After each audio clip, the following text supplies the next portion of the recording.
Okay, hi, everybody. It's 7:15 and we're bringing to order the June 20th, 2024 meeting of the Conservation Commission. We'll have a roll call of who's present. Michael present, Michael Lesser present, Jacob, Jacob Strauss present. Terry, Terry Luskin present. Courtney. Courtney Egg present. Okay, we have a quorum here. Okay, at least two others can't join. Maybe we'll see who else comes. Okay. Reviewing the agenda. Are there any topics that we might need to add under the 48-hour rule that weren't anticipated? No. Okay, hearing that, we will just go with the agenda as posted. And gee willikers, we have a whole 4 minutes before our first hearing.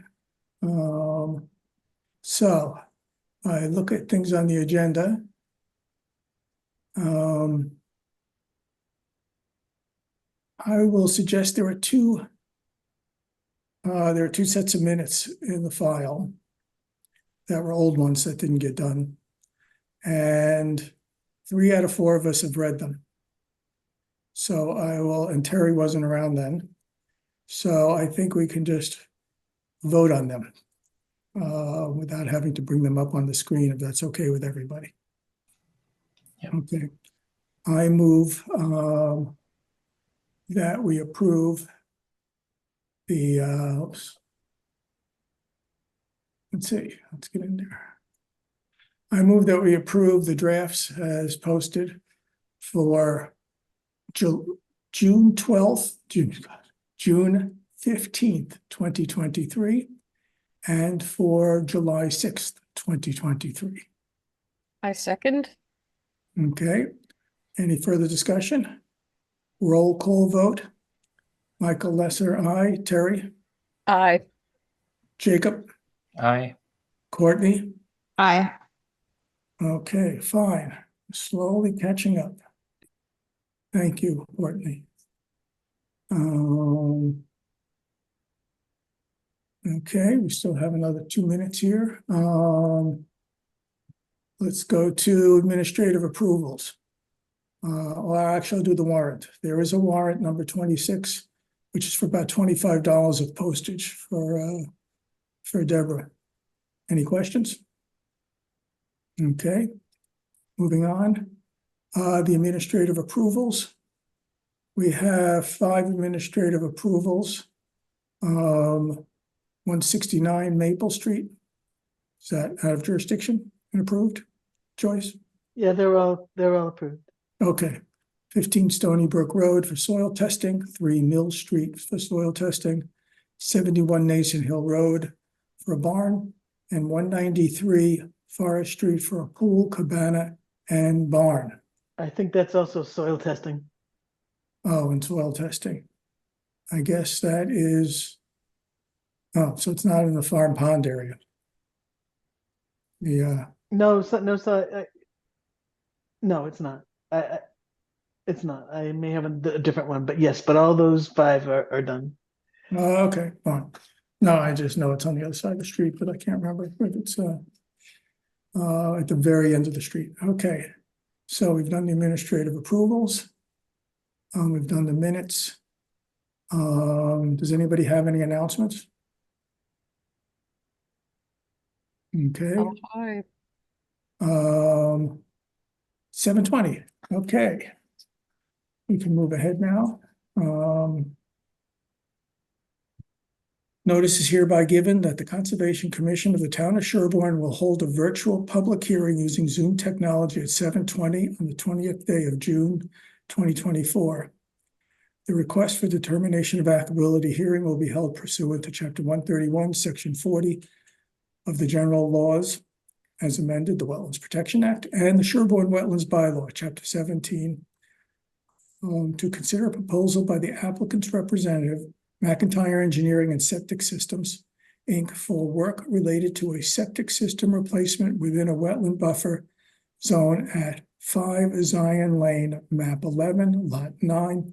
This application is available for viewing at the Sherborn Conservation Office. All persons desiring to be heard will be given an opportunity to speak at this hearing. Okay, so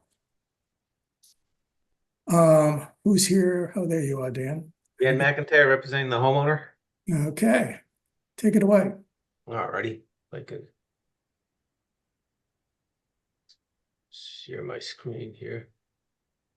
This is 5 Zion's Lane. Over on the right-hand side is I'm not sure if that's North Main Street yet or Main Street, but Main Road's over here.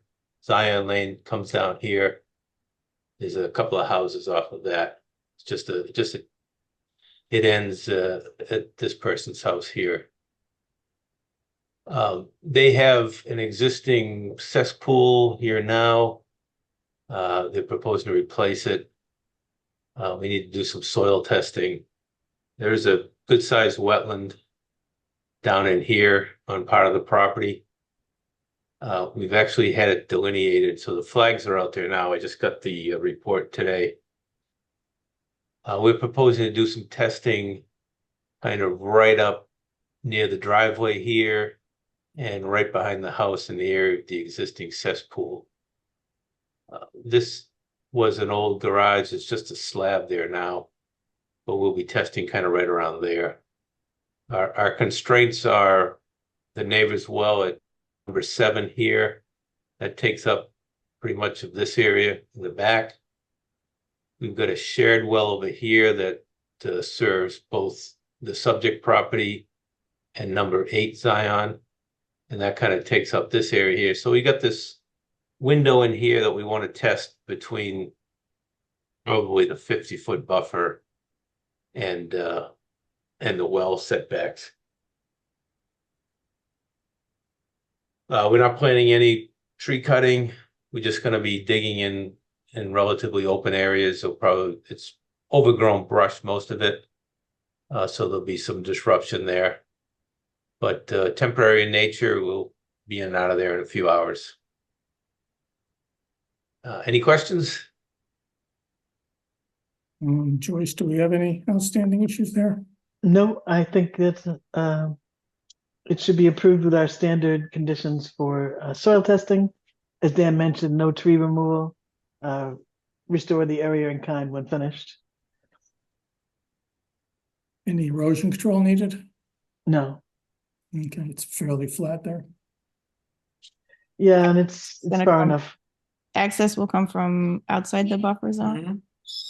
Right from the driveway right here.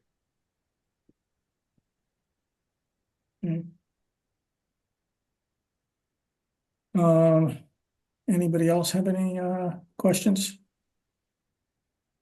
I do not. Okay. In that case, I don't have any others, and I guess we'll see it again later, depending on what you find when you do the testing. What works. We'll be back. We'll be yes. back. That I can see. Sure, okay. In that case, I move to approve this soil testing with an RDA of a -3 with the conditions discussed. Second. Thank you. Any further discussion? Okay, roll call vote. Michael, aye. Terry, Aye. Jacob, Aye. Courtney, Aye. and okay, nobody else showed up. Okay. Approved. Okay. Thank you. We'll see you next time. Let's see what do we got here Minutes, now? I think. Okay, we have 10 minutes. Can I ask a couple Sure. of quick questions? Mhm. The administrative approvals that were just done, have those been submitted over to the Board of Health yet? Not all of them. Some of them have. And I'm just I concerned about Stony Brook and Mill Street. We're trying to coordinate with Mark and he hasn't seen them yet, so Okay. thank you. Um, And then a general question, I see you're looking at redoing your regs. Have you thought anything about exempting soil testing in the Yeah. future? We have something in there. I can't remember what it was, but I remember when we discussed some wording with you about that. And I can't remember exactly what's in the current draft. It's What you clo- thinking about it? Yes, the current draft is closer to the state regs on this, with the exception that we try to make it still have an agent review. And I think we were yeah, Okay, we're not having an RDA, or I can't remember now. correct. No, there wouldn't be we would discuss how we would do that because it's in the buffer zone. But we said we would have a separate box to check on the AA Oh, yeah, that right. specifically referred to soil testing. And I think it also talked about that's for repairs, septic repairs and in open lawn. Right. Yeah, now I remember now we were gonna expand how we're using the administrative approvals. Since it, so it looks like some subset of that kind of soil testing will be easier to do. good. Thank you. Sure. That's what we do. We try to see if we can do it all together here. Okay. Moving on, let's see, at 7:35, we have 14 Woodland Street. Let's see, let's do the codification approval. Courtney, do you want to tell us what we should be doing here, or should I just look? Well, I think if you bring up just bring up something on the screen. Okay, here. Start with the Let me share the numbering. screen.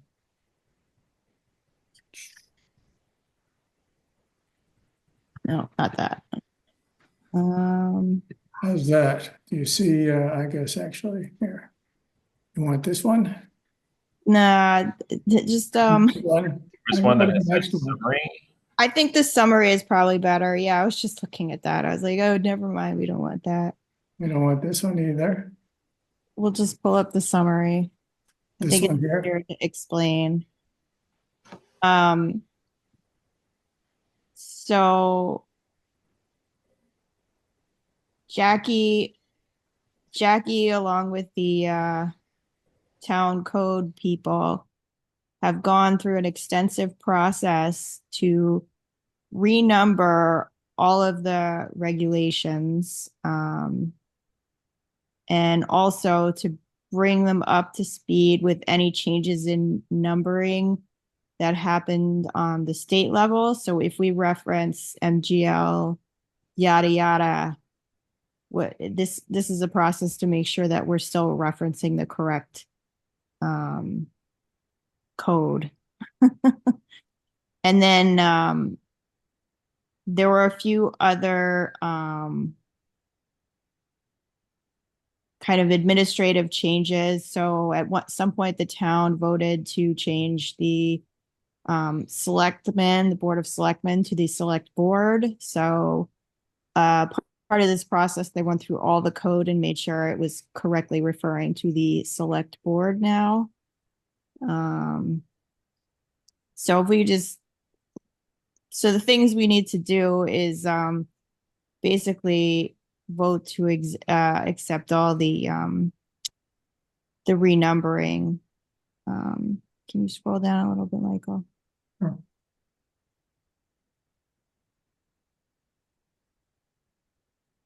Just so we can see it, a summary of the changes. So throughout wherever we had, this Board of Selectmen was amended to read Select Board. And obviously, here, section 410-6.1D, we have to fix where it says a request.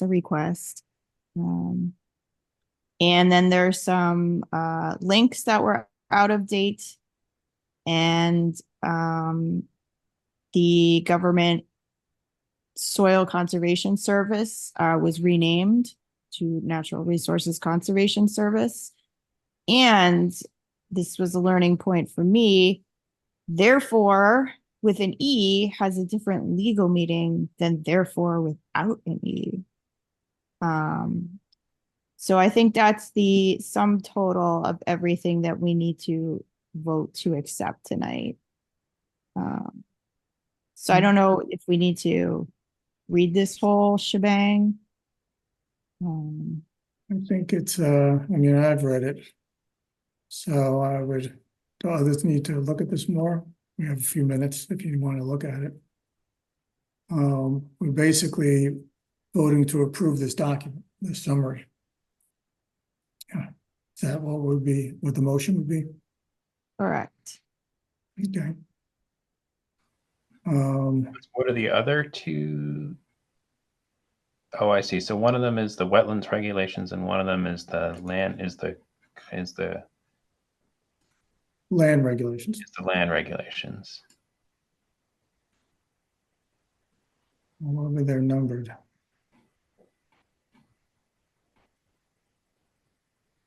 Guess we should, when does this go into effect?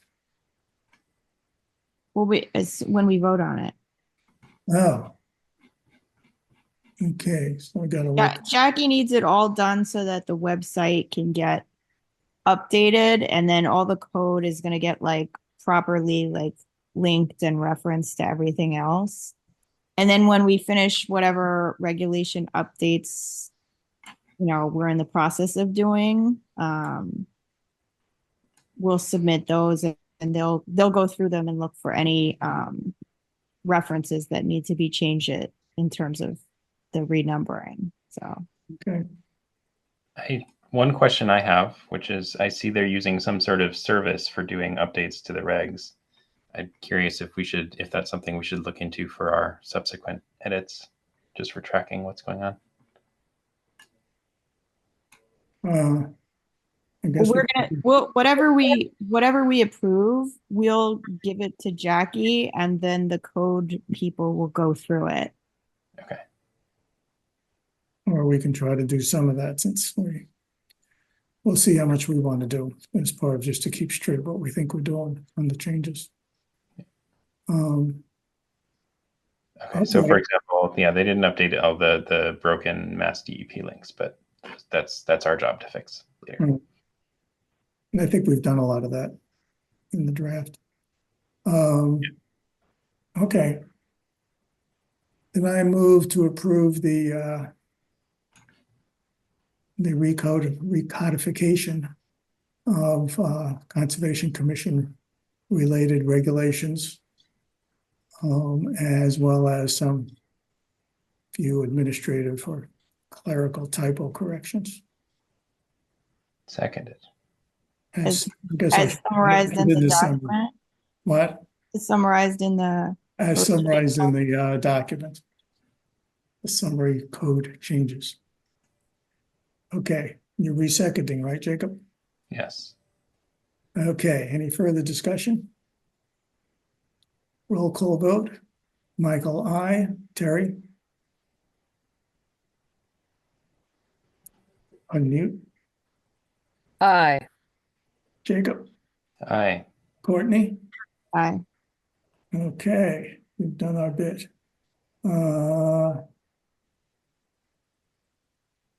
Okay, it's gonna be 7:35. And I guess we're gonna be up to, whoops, I gotta stop sharing.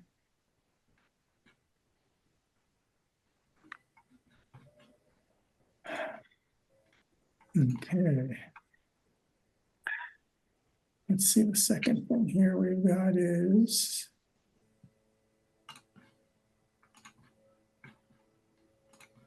okay, 14 Woodland Street.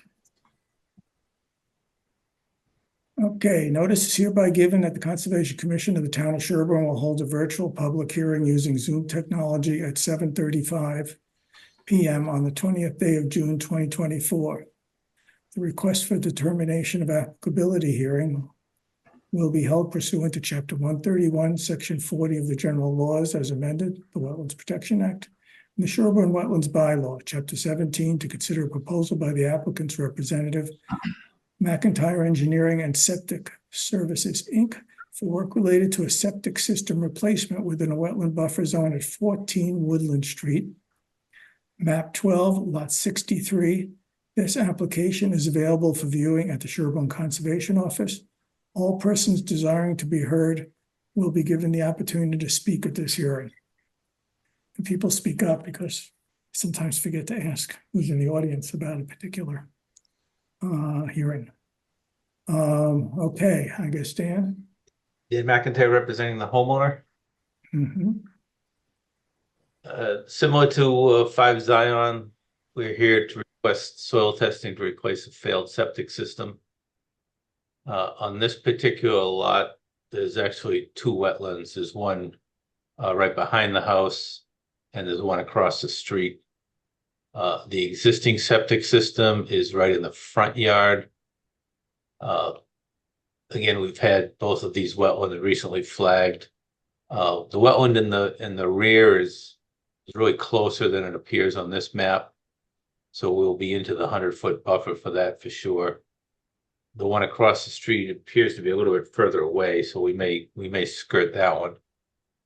But the only place to put the replacement septic system is where the existing septic system is in the front yard, due to the abutting wells. So we'll be doing some test pits right around the existing leach field, and backfilling when we're done. It's all lawn area right here now. It's very, very flat area here, so there's really no issues on sedimentation or erosion. And we'll probably be back in front of you for the system construction. Okay. Questions? Joyce, do you have any comments first? No, I recommend that you approve this with the similar conditions to the last. No tree removal and restoring the area in kind, and it does not need erosion control. Okay. And does anybody in the commission have any questions? Not a one. Anybody in the audience have any questions? Finally, remembering. Okay. Hearing none. Yeah, I don't have any questions since it's already an existing lawn and I guess it doesn't make sense to put it off to the left or whatever. I'm not sure that escapes any more buffer zone issues. So that's Yeah. kind of a depression in the middle of this circular driveway. Oh, We would have to cut trees down to put the system there, and then we start to Okay. get closer to the neighbor's well. say no more. Hey. Okay. I move that we approve this soil testing as an RDA of a -3 with the conditions noted. Second. Okay, somebody got it. Any further discussion? Roll call vote. Michael, aye. Jacob, Aye. Terry, Aye. Courtney. Aye.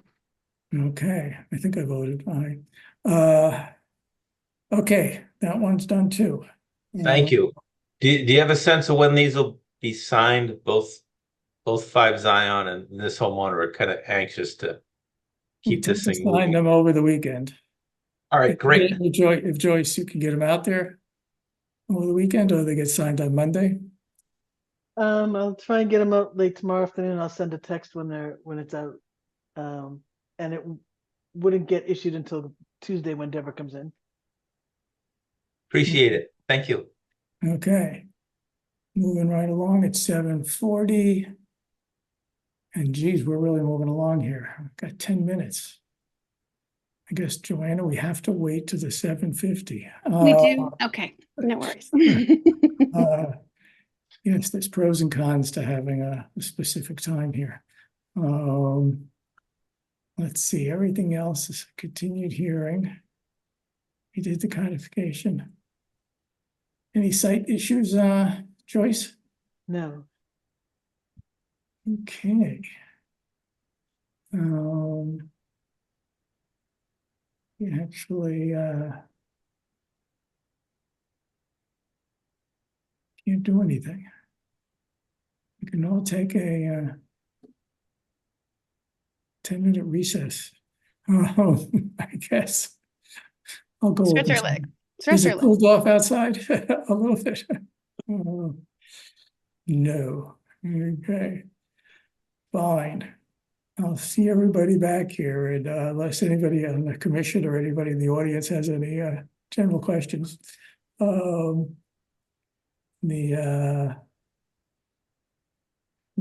see everybody in about 5-8 minutes and go from there. Sounds good. Thank you.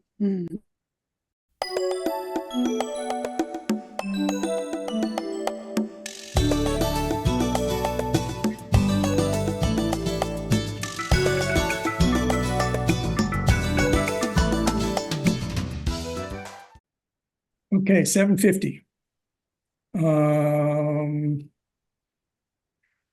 Let's see, oh, here we go. Notice is hereby given that the Conservation Commission of the Town of Sherborn will hold a virtual public hearing using Zoom technology at 7:50 on the 20th of June, 2024. The request for determination of applicability hearing will be held pursuant to Chapter 131, Section 40 of the General Laws as amended, the Wetlands Protection Act, and the Sherborn Wetlands Bylaw, Chapter 17, soon to become something else, to consider a proposal by the applicant's representative, Joanna McCoy of A Blade of Grass, Inc., for work related to a septic system and landscape additions, including retaining wall / SAT, which I'm not quite sure what that means, actually. 3 Nason Hill Lane, map 8/134, lot 80/134B. This application is available for viewing at the Sherborn Conservation Office. All persons desiring to be heard will be given the opportunity to speak at this hearing. Okay. Take it away. Thanks. I am Joanna, and I'm here representing Ramona and Adam Nee, 3 Nason Hill Lane. I will share my screen. Here we go. Okay, so we're here tonight requesting a determination of applicability ahead of getting a building permit. We are planning on, I'll show a different plan, but the work would be in this area where you can see there was a lot of grading recently done after this new house went up on this front slope. It's pretty steep. We'd like to terrace it. I will show our plan. Hopefully you guys can see that. So we're planning a couple of tall retaining walls around 6 feet in height at the highest in this section, and they kind of die into the slope. But those are again here in this area of the property.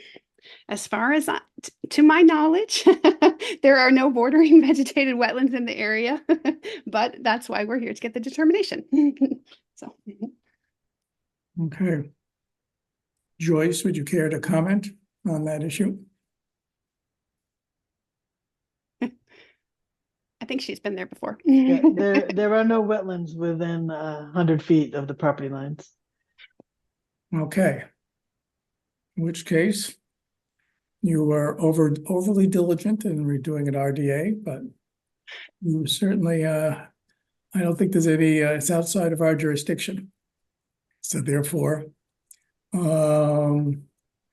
can go do your land work, grading and whatever else and terracing. Thank you very much. So I guess what we would do here is Joanna, we Negative. also have an administrative approval form for stuff that's completely outside of our jurisdiction just for the future, for instead of doing the whole RDA rigmarole. We had asked about that, but I think because the prior work was maybe done by a Sherborn development group. I'm not sure why, because I thought we might be able to get an administrative approval, but we were asked to go through the process, so that's why we're here. So, Well, not No, sure. no worries. We'll get to the same outcome. Yes, and it's too late now, so. So I guess this is just a -1. There's no conditions or anything. So I approve this project as a RDA -1 with no conditions. As the project is outside of our jurisdiction. You should still vote. Yeah. We will vote. That was a motion. Well, okay. You didn't say, you just I said you didn't say it was approved. a motion, but yes. What? Oh, I didn't say? No, you didn't. I move what I said before. Okay, then I'll second that. Okay, oopsie, getting a little lax. Okay, any further discussion? Okay, roll call vote. Michael, I, Courtney, Aye. Jacob, Hi. Terry. Aye. Okay, done. Boy, we are just plowing through these things. Thank you. thanks much. Thank you, that's right. Have fun. Much. Yes. Okay. We've got another 10 minutes.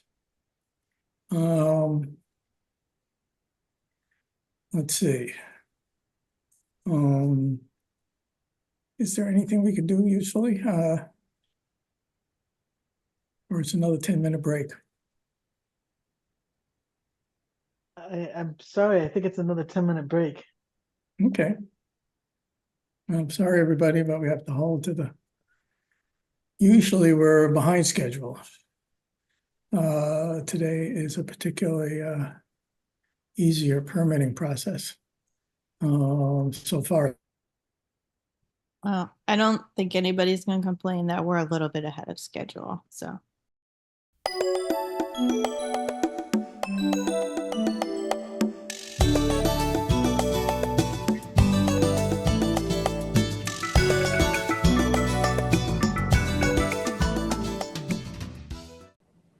Okay, it's 8:05.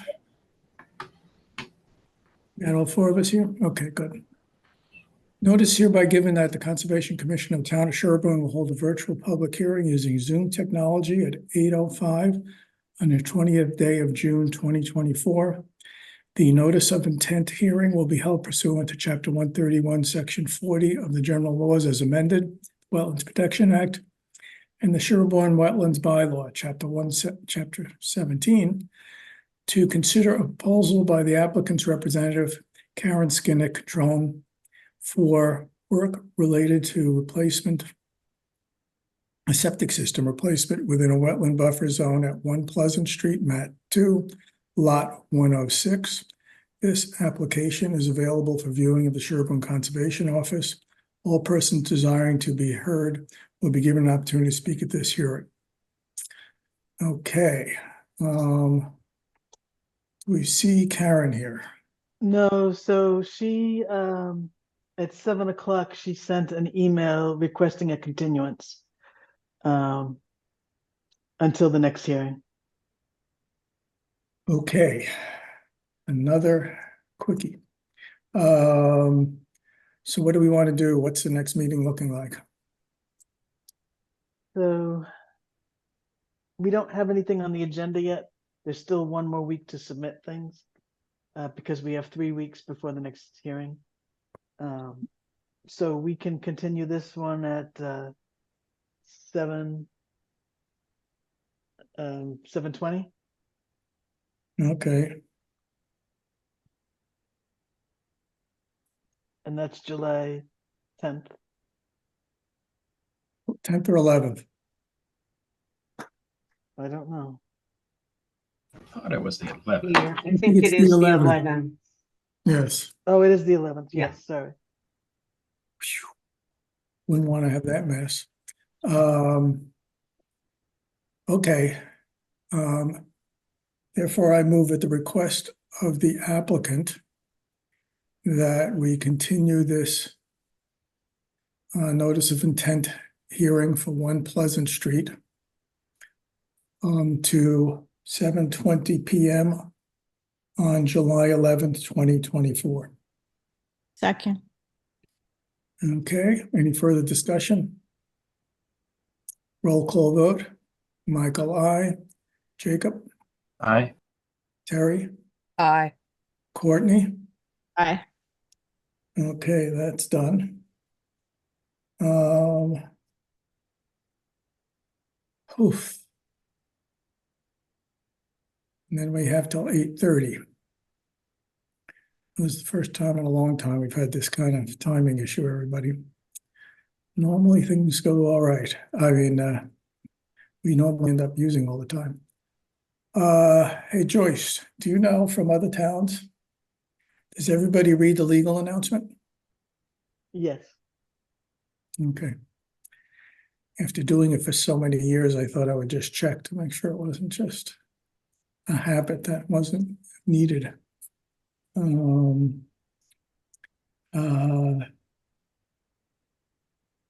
Okay, we left a bit of time for this one. So I guess we're doing another break. Don't see any choice. Okay, this time it's gonna even be longer. It's almost a 20-minute break, everybody. And Terry, I hope you get cured while you're in the next 20 minutes. That'd be fine.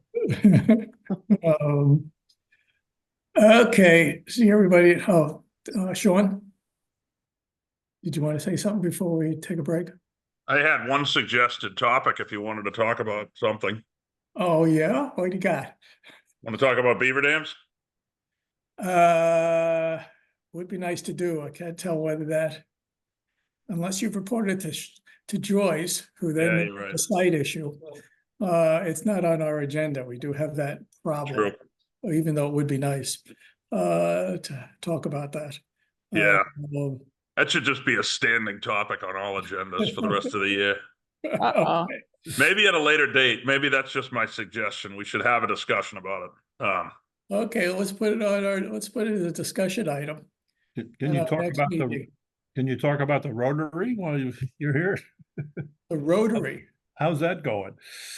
I'm happy to talk about it if you want.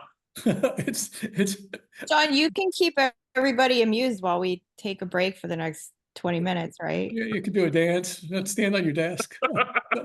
Harry I'm- likes to sing. Why don't you sing us a Good, song? I'll let you go on your break. I'm really excited about the roundabout. Yeah, You should be. Yeah.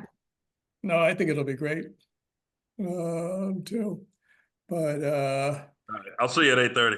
yeah, I'm not sure how much chit chat we could do. Thank you. Sorry, Roger. Okay, see you, everybody.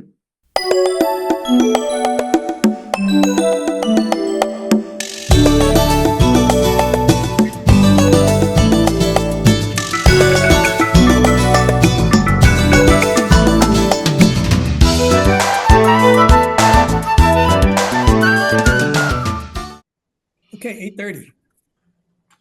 Okay, notice hereby given the Conservation Commission of the Town of Sherborn will hold a virtual public hearing using Zoom technology at 8:30 on the 20th day of June 2024.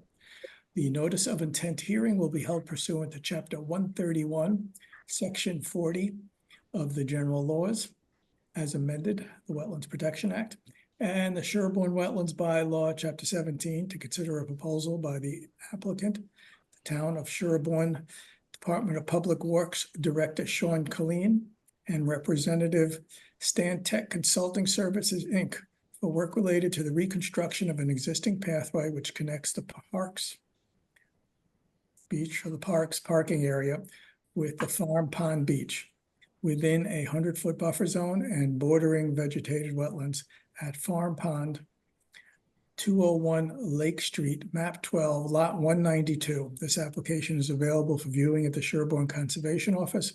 All persons desiring to be heard will give an opportunity to speak at this hearing.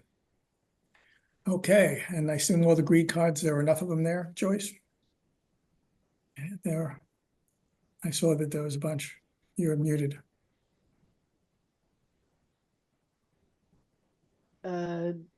We did get green cards back, yes. Okay. Thank you. Okay, how do you want to do this? Sean, Michelle, whatever, how you want to present?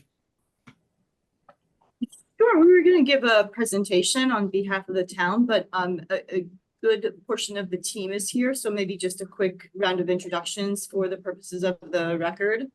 I'm Michelle Simino. I'm with Stantec Consulting, and I'm the permit lead and wetland scientist for the project. And then I'll let my colleagues introduce themselves. Well, I can't, because you can't pronounce my last name. I'm Troy Wojciechowski. I'm with Stantec as well. I'm the lead engineer on the project. Michael, I'll jump in real quick and just give a little bit of background if that's okay. Sure, it's your show for So- now. This project, for those that aren't aware, came about during the discussions a year and a half ago, 2 years ago, when there was a big pot of ARPA money sitting around and everyone was wondering what should we do with it. So it was kind of born by I think the FPAC group, the Farm Pond Advisory, or Friends of Farm Pond, one or the other.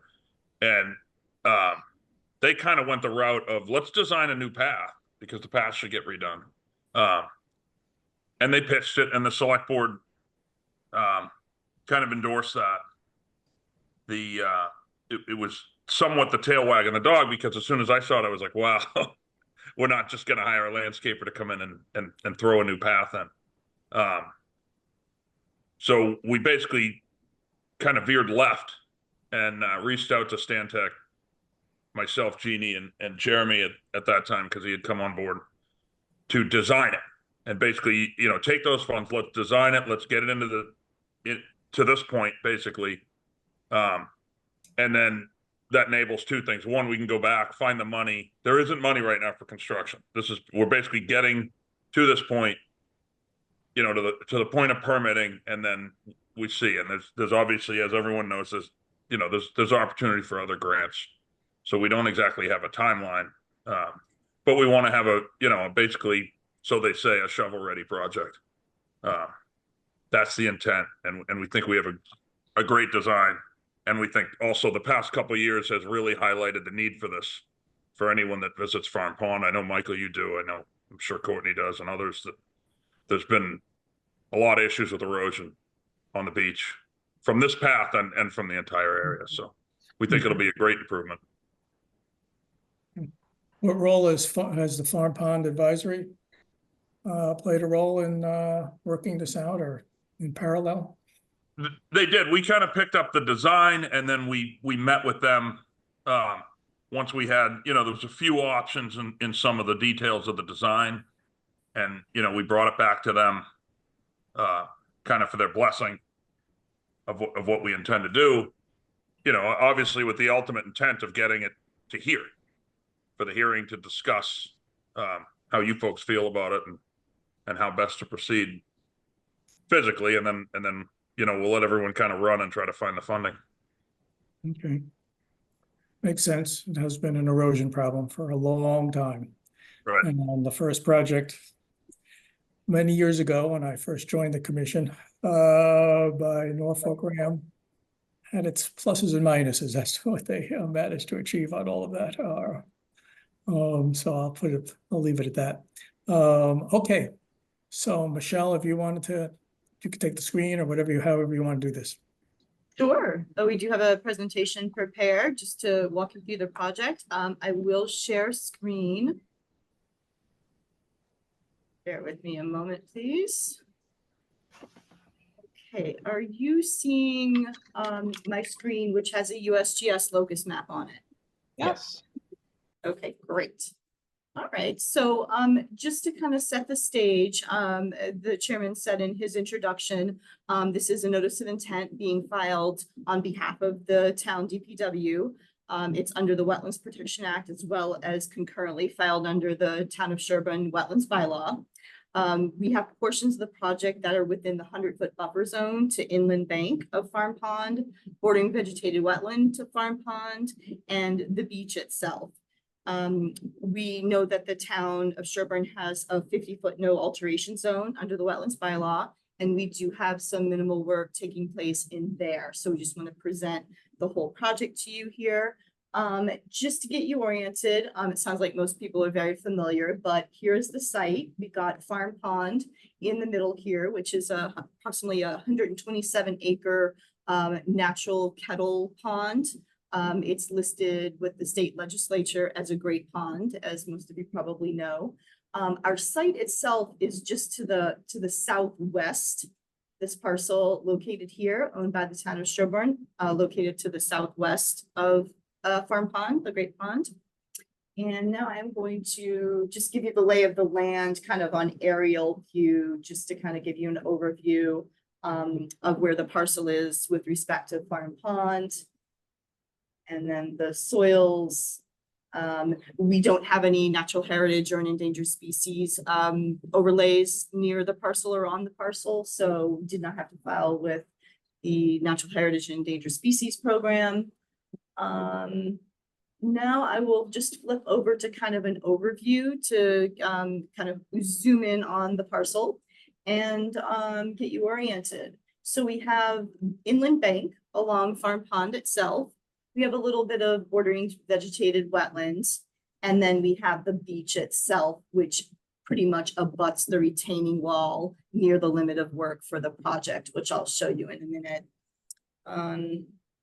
The parcel itself is 11.74 acres. I think I might have mentioned it's on Lake Street and owned by the town, of course. The existing conditions that we have, and let me zoom in a little bit here. This is a view of our limit of work for the project, and the existing conditions that we have are basically the parking lot, the boat ramp, beach, forested areas, and other user amenities that are associated with the town's upkeep of the parcel. In terms of the project that we're proposing and presenting, it's really a stormwater enhancement project. The project is to reconstruct the existing paved access pathway from the parkway to the beach. Because what's happening now, and I'll turn it over to Troy in just a little bit to kind of dive into more details. I just want to give you an overview sense of the project. What's happening now is that stormwater is coming down this path, which bifurcates. There are two pathways to the beach, and stormwater is kind of running unattenuated down and causing erosion onto the beach. So our project really just aims to attenuate that pollution, that erosion, enhance the stormwater features. The project meets Mass State stormwater standards, and Troy will walk you through that as well. So it enhances all of that, and then in the end, the area will be recreated, and a very robust planting plan is also proposed, which will enhance the area ecologically and also serves to attenuate the stormwater as well. So with that, I think I'll turn it over to Troy just to dive into the details of the landscape berms, the dry wells, and the plantings and boulders, and walk you through the specifics of the project. Okay, thanks, Michelle. Let me I'll share my screen here. Oh, I think you're gonna I'll have have to stop yours, Michelle. Okay. Got it. let's try that again. All yours. Oops. Actually, am I sharing right now? Nope. Nope. Okay. Oh, here we go.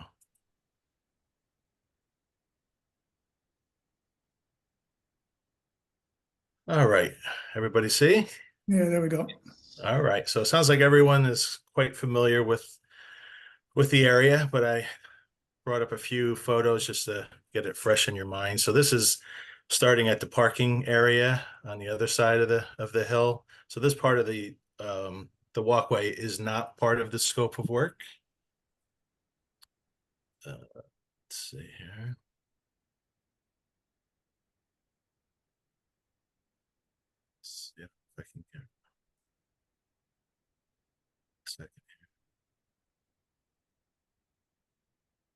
any other photos here. Let's see. Okay, we can go to this one actually.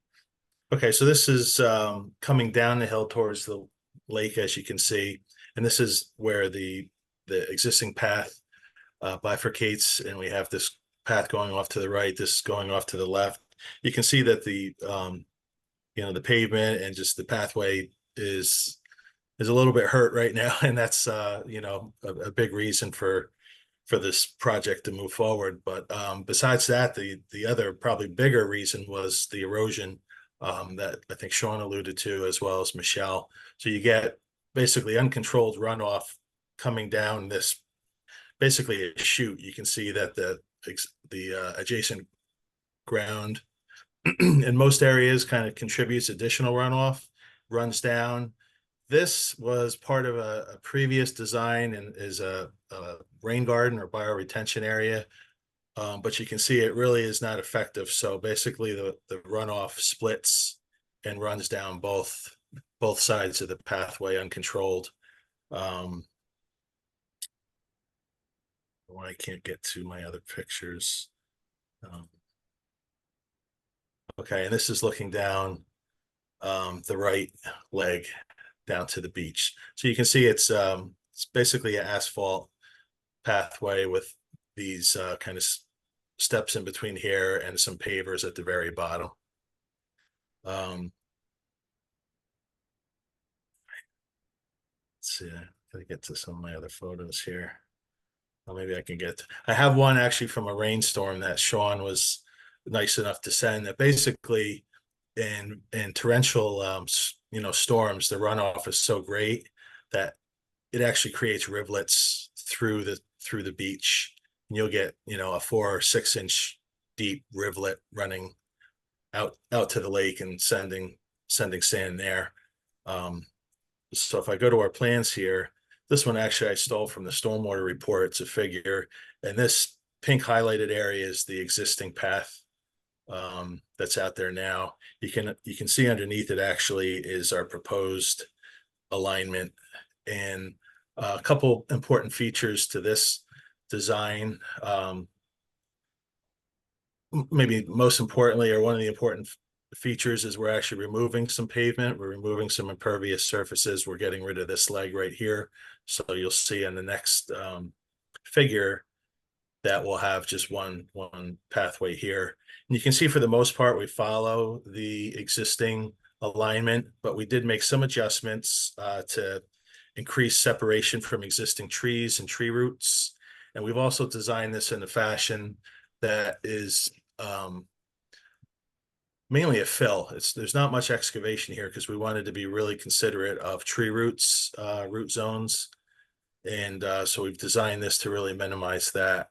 So if we look at the next figure here, this is the portion that's being removed. So this is the new alignment and extents of the pathway. So it's going to be a combination of asphalt paving.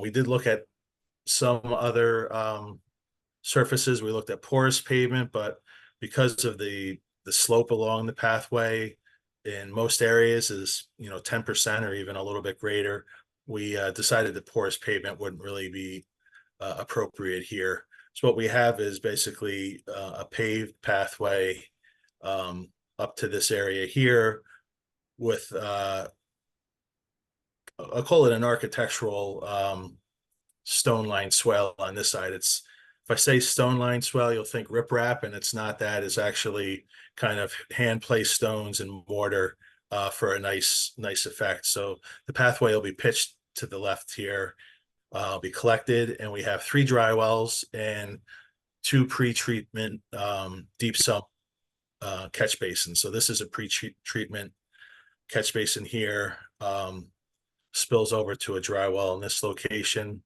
another dry well, and then another dry well in this location here. We've also incorporated in the design a trench drain to catch anything that we can't get off of this portion of the walkway, which will be concrete steps and pavers. It's a little harder to kind of pitch to one side when you're dealing with steps. So all of these will be interconnected. So it's kind of almost like a redundant system. And it will actually tie into existing features that are there as well. There's an existing yard inlet right here, and there's existing stormwater infiltrator chambers in the beach area off to this side here. We're also incorporating in the design a means to basically extend this berm in this corner, because right now water doesn't get into this, runoff doesn't get into this yard inlet, basically bypasses it and shoots across the beach. So we're going to make this existing feature more effective as well. Up in this area, this will be slightly, just maybe a 12-inch high berm that'll help trap and collect runoff, most of the runoff from this top area here.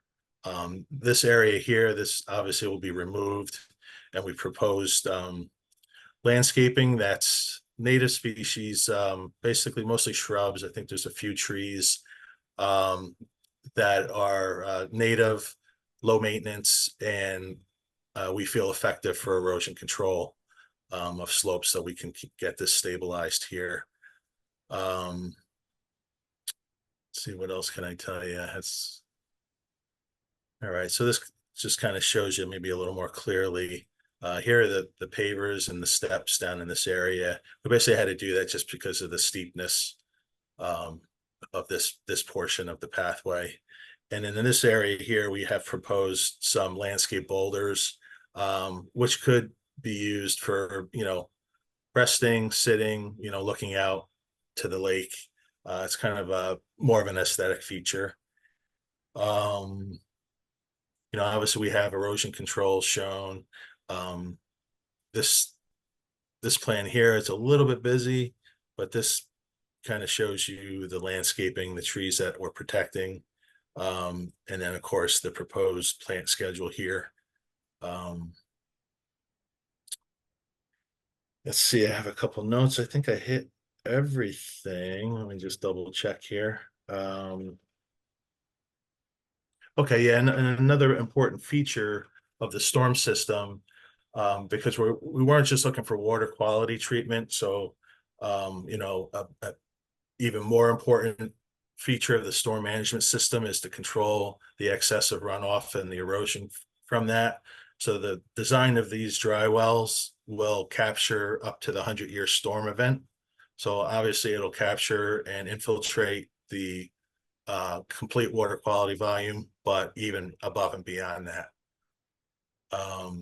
So we feel that this design for this project, being considered a redevelopment project, we've met the intent of the regulations as far as best measures as practicable for a redevelopment project. And I think that's the end of my show. So we can open it up for questions, or Sean or Michelle, if you had anything to add to it. Does anybody have anything before we? Michelle or Sean, do you have to say anything more? No, I think Troy hit the highlights of the, the engineering design and the stormwater attenuation improvements that we're making. That's all I can think of. Okay. Well, you can always come up with new things. I guess I'll start it out a little of when you did the stormwater design, the design for the 100-year storm and such.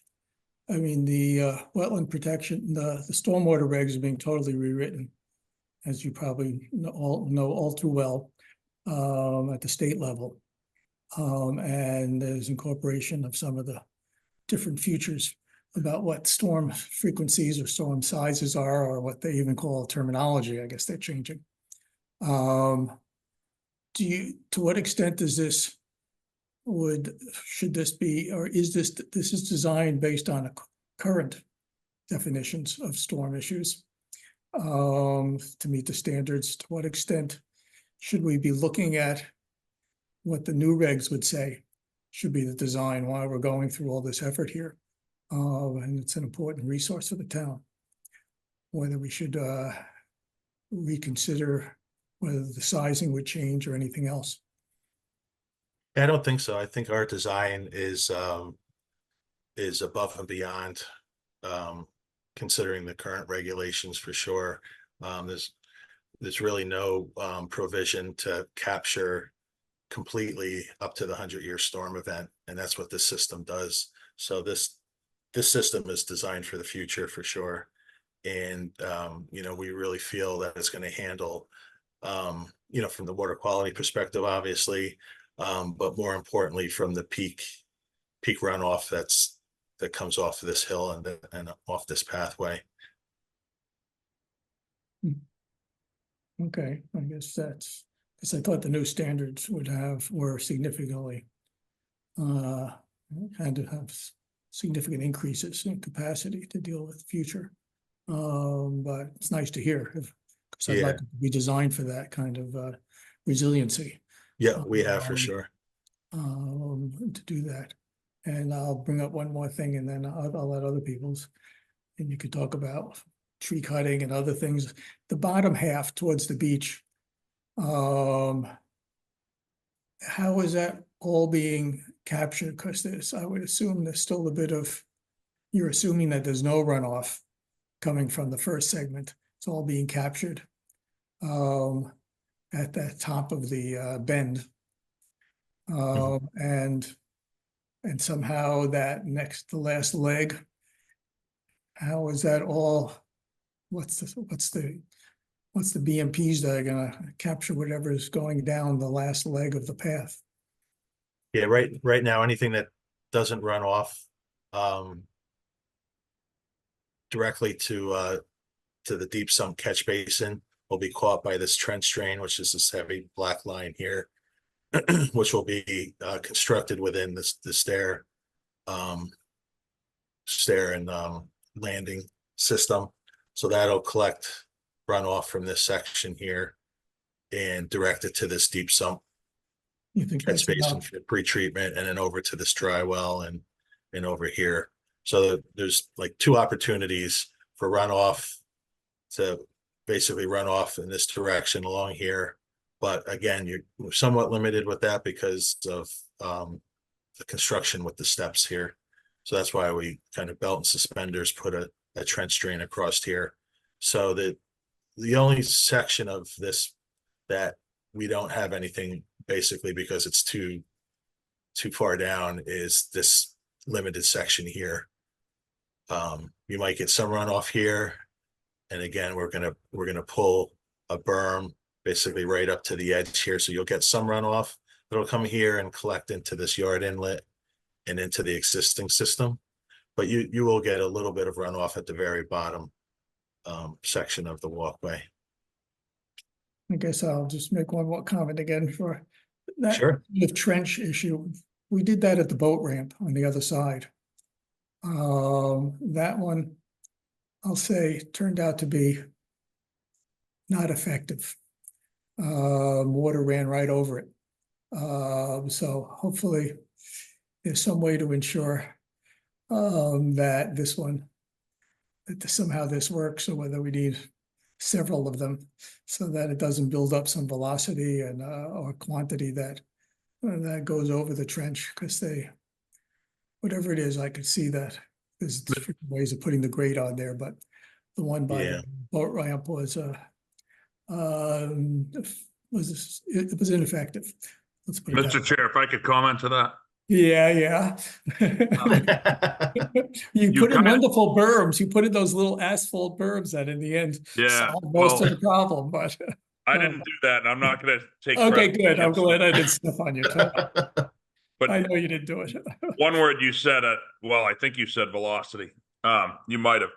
The benefit of the redesign on the stairs, you don't gain as much velocity by breaking it. Picture the path right now is, that it's paved and there's a few pieces of concrete in the way, but the water goes ripping down there and picks up a lot of velocity, just like the boat ramp.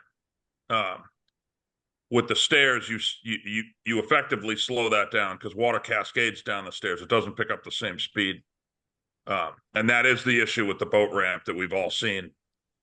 It's not totally ineffective, but the heavy rains you're trying to really stop do run right over it. And surely we can all put our heads together and help that boat ramp a little bit better Yeah. with another install. It just costs money. Yeah, But no, yeah. Well, I still have concerns about the velocity on some of these storms are so much more torrential now that whether you need a few more either something bigger or repetitive trenching. But don't want to be doing the engineering, but I just have my But no, concerns. that's a good point, though. We'll double check our detail on that because, you know, some trench drains are like 4 inches wide, which with the wrong grade on a 4 inch wide trench drain that will get overwhelmed. I think we have something a little bit beefier here, and we'll check the grade as well. That you want it to be safe for pedestrians, but there's certainly more open grates that will do a better I mean, job to at keep, collecting. right, the problem is to keep it open for good for pedestrians, tends to Right. have channels that the water can just run right over it, like on the boat ramp. Right. So we therefore. might need a sign that says no high heels on these trench drains. Right. Yeah, there we go. Okay, hope we could afford that signage. Okay, I'm gonna open it up to others to ask questions as well as people in the audience. Does anybody in the commission want to talk a little bit first? Yeah. I have some more. I think this is fantastic because I mean we've seen the ridiculous amount of erosion that happens and the water shooting down. My question is there any significant amount of water coming down the path that runs kind of like parallel to where the retaining wall is that comes from the boat ramp? Or is it mostly coming off of that Y leg that you're gonna close off? Because it just seems like some water is also shooting down the path from the boat ramp. I think the boat ramp is further north, right, Sean? Yeah, you mean almost the roadway, not the other path that comes down the hill, but the other. Yeah. Basically like where we can roadway? drive onto the beach. Yeah. It's not as much. It's a little bit flatter. It does have a crest in the hill so that it pushes it. Half of it pushes back towards the boat ramp. So there's some water. It certainly doesn't pick up the velocity as Okay. it's coming at the beach, and it's more of a gravel than a sand, so it's not doing as much erosion. We rarely go in there to regrade anything, Okay. but as you get there, and Troy didn't really hit on it much. Maybe you saw it in the plans. By making the other path go away, we're also closing up that gap in the wall where that other, right where he's pointing. Yeah. Because there's a ton of water right now. We've had a mulch sock there for the past year or two because of I remember. insane amount of water coming down that. Yeah. And digging an extra trench right there and undermining the wall, frankly. Right. But we'll repair that and the wall should hold a little bit better because the wall does a good job to retain some of that water. Yeah. As long as it can catch it. Okay. So you don't worry about too much water coming down. I guess once the wall is fixed, it should be a bit better. Right. And well, keep in mind also it's not on this, I think it's just off this plan. There is a basin that catches its intent was to catch some of the water off of that driven path. Yeah. As well as the water that comes down the other stoned path that now comes from the Yeah. I'm sorry, the name's slipping my mind. The new terrace that's there. All right. Okay, so here's the gravel path right here. You can see coming down, right? Yeah. If you zoom in, you'll see a structure there. And that goes to a completely separate set of infiltration chambers. There it says domed. See? Right there. Yep. So that catches both the water that's running down the path. I call it a roadway. As well as the other path that's not really shown, that's stoned. Yeah. Overlook.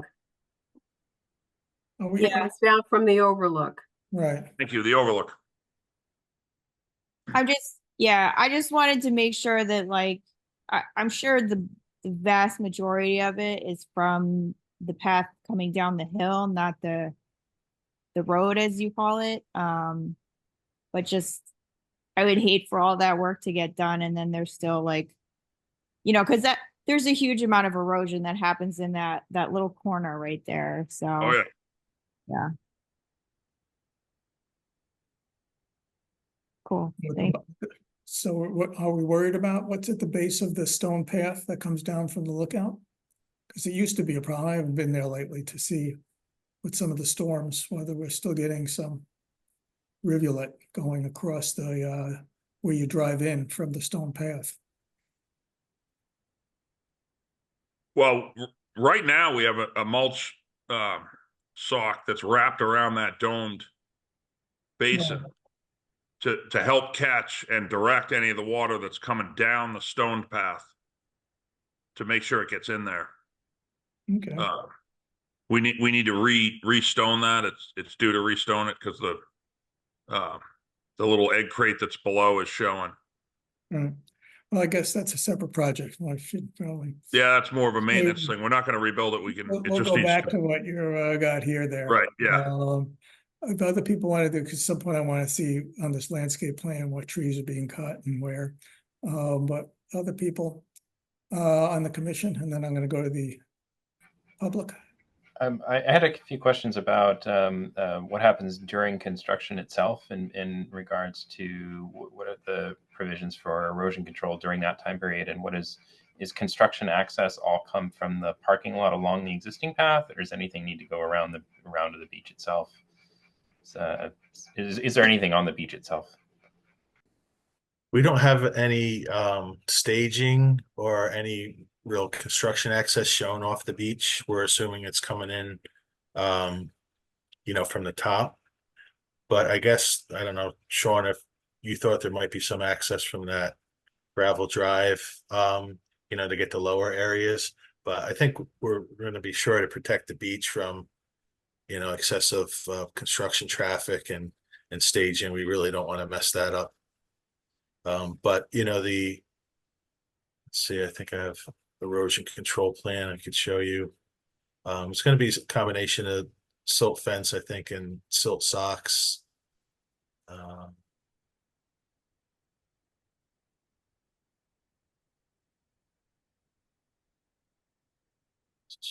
Here. Yes, we Yeah, bring so the inlet protection, sedimentation control. silt fence. Show all that on here or not? And then I guess also for stabilizing the part of the path that's getting removed, what's planned there while the new plantings are coming in? Yeah, that is this is hatching here, so it's this mix 2. So it looks like some fescue, switchgrass, iris, asters, mountain mint, little blue stems. And the sedimentation controls will remain in place until the site is stabilized. So while it's regraded and seeded, the trees and shrubs go in, it's seeded, it's mulched, and the sedimentation controls will remain in place until everything is stabilized. Is that mixed too? I'm so sorry that it's echoing for some reason. Is the mix 2 seed or plugs, or what kind of stage of plant material is mix 2? Well, mix 1 and 3 as well. But Yeah, I don't know that answer. I don't know, Michelle, if you know what that would be. Yeah, that's a seed mix. So mix 1, mix 2, mix 3. That's comes in a bag.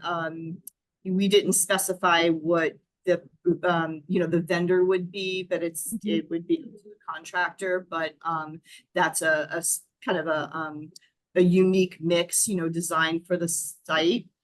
And then let's see, if you look at the plant schedule on, let me get the L401, drawing L401. Yeah, there we go. We do specify, if it's trees, shrubs, grasses, perennials, and if what kind of container Little they're number coming one in. pot. Yep. Yep. Yes, exactly. Yeah. If it's seed, are you planning to put like curl or something to stabilize the seed so it doesn't wash away in our many rainstorms these days? Yeah, I think that's proposed for sure on the slopes until that gets stabilized. Because I know that it's getting to be easier to find netting that's not nylon, that's like jute or something that's Yep. fully biodegradable. That would be an advantage here, I think. Okay. Yeah, I'll make a note of that. That we'll check what we have spec'd out for that. Make sure it's biodegradable. I think we Yeah. almost exclusively use that anymore unless it's a real industrial situation. Okay. Thank you. You're welcome. Others on the commission before I go to the public? You can talk again after the public, so this won't be the end. I saw somebody's hand up. Did I see your hand up, Tom? It's a little. Yes, you did, Michael. Can I ask some questions? You got it. Good, Tom Trainer, 97 Washington Street. This is very exciting. I am, as many of you know, have been complaining about the tons of sand that have been flooding off the beach and smothering any benthic habitat for tens of yards surrounding that area. So this is fantastic what you're proposing here.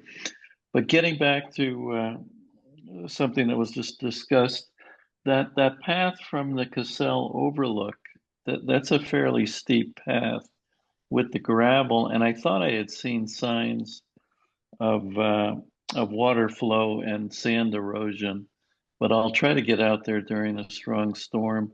And given all the work that you're doing here, I would hope that that area would be looked at closely to see if any kind of BMPs or anything need to be added at the base of that stone path.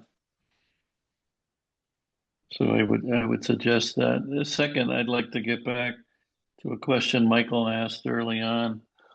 Is the design storms that you've planned around, the current regulations that are, 50, 60 years old. I think, and you guys are the experts, but I think they designed for a 24-hour, 100-year storm of precipitation of a little over 8 inches, but that the new regulations are looking at something like a future 2070 24-hour storm in excess of 11 inches or so.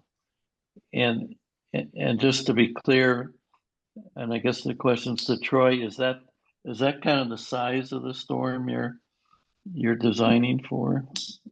Yeah, right now I believe the 100-year storm that we use for this is over 8 inches. It's not the 11-inch storm. But typically for a storm management system for a pathway or for most projects, you don't necessarily design it for a 100-year storm. So we're kind of in excess of that. You typically design it to reduce your flows after your project is completed. And, we're certainly doing that to meet, the state's regulations. We're doing it with a combination of features of removing impervious and the dry wells that we're putting in here. To meet the regulations, you probably could get away with one dry well that would capture the water quality storm volume, but would overflow for larger storm events, but still reduce the flows compared to what's existing out there. But we didn't want to just meet the state's regulations for that. We wanted to capture as many of the short, intense storms, 100-year, 24-hour storm, so that was our design intent, was to, far exceed the state's regulations for sure, but to maybe not eliminate the problem, but greatly reduce the problem of erosion during storm events. So that's. How much? Oh, Tom, did you want to say more? No, that I just wish larger storms would be Yeah, I'm gonna follow. incorporated, but and I thought the regulations, I don't know the timeline, and this project will take a while to get funded. I just wonder if it takes 3 years to get funded, will new regulations be in place, and will the design have to be redone? Well, they do it in less than 3 years, because if we issue an order of conditions, then it has some time period. And it would be tricky to renew it if the stormwater standards change. But I want to follow up on that, but I'll let first Sean go and then DeShang. Yeah, I want to clarify something. The most erosion we've seen on that beach, as long as I've ever been paying attention, has not been the largest of storms. It's the rate of rainfall that's absolutely demolished that beach. So much so that it unloaded the woods of all the debris that was holding back the water. We had erosion around the little the guard shack that's down there, the well house. There was 6 or 8 trenches cut across the beach, had nothing to do with the path. The woods literally unloaded, and they weren't 8-10 inch storms. They were quick storms that came through. One of which I think was a microburst, because it also snapped a bunch of trees. So the damage that we see and the erosion that we see is caused not by a 7, 8, 9 inch storm. It's the fast rates that area of town sometimes sees. So the explosive rainfall does a lot more damage and a lot more erosion, and we should be more concerned with that. So a project like this will help, and we see the same thing on roadways. Most of our stormwater system is not designed to this standard, but where we don't have it, the edges of the roads get destroyed, not by large storms, but by fast storms. Thanks. Well, that begs the question of whether of how do we factor that in? But I mean, we're gonna have to continue the hearing soon, but we'll probably run a little over. Sorry, Bob and DeShang. DeShang, and then Courtney. Yeah, well, I just have a question. So about all the, I think Sean pointed out very good, important phenomena is when you have the woods and like this crater kind of lake into it. So you can have like a wood debris build up like check dams, and they hold water and they burst it like a dam break.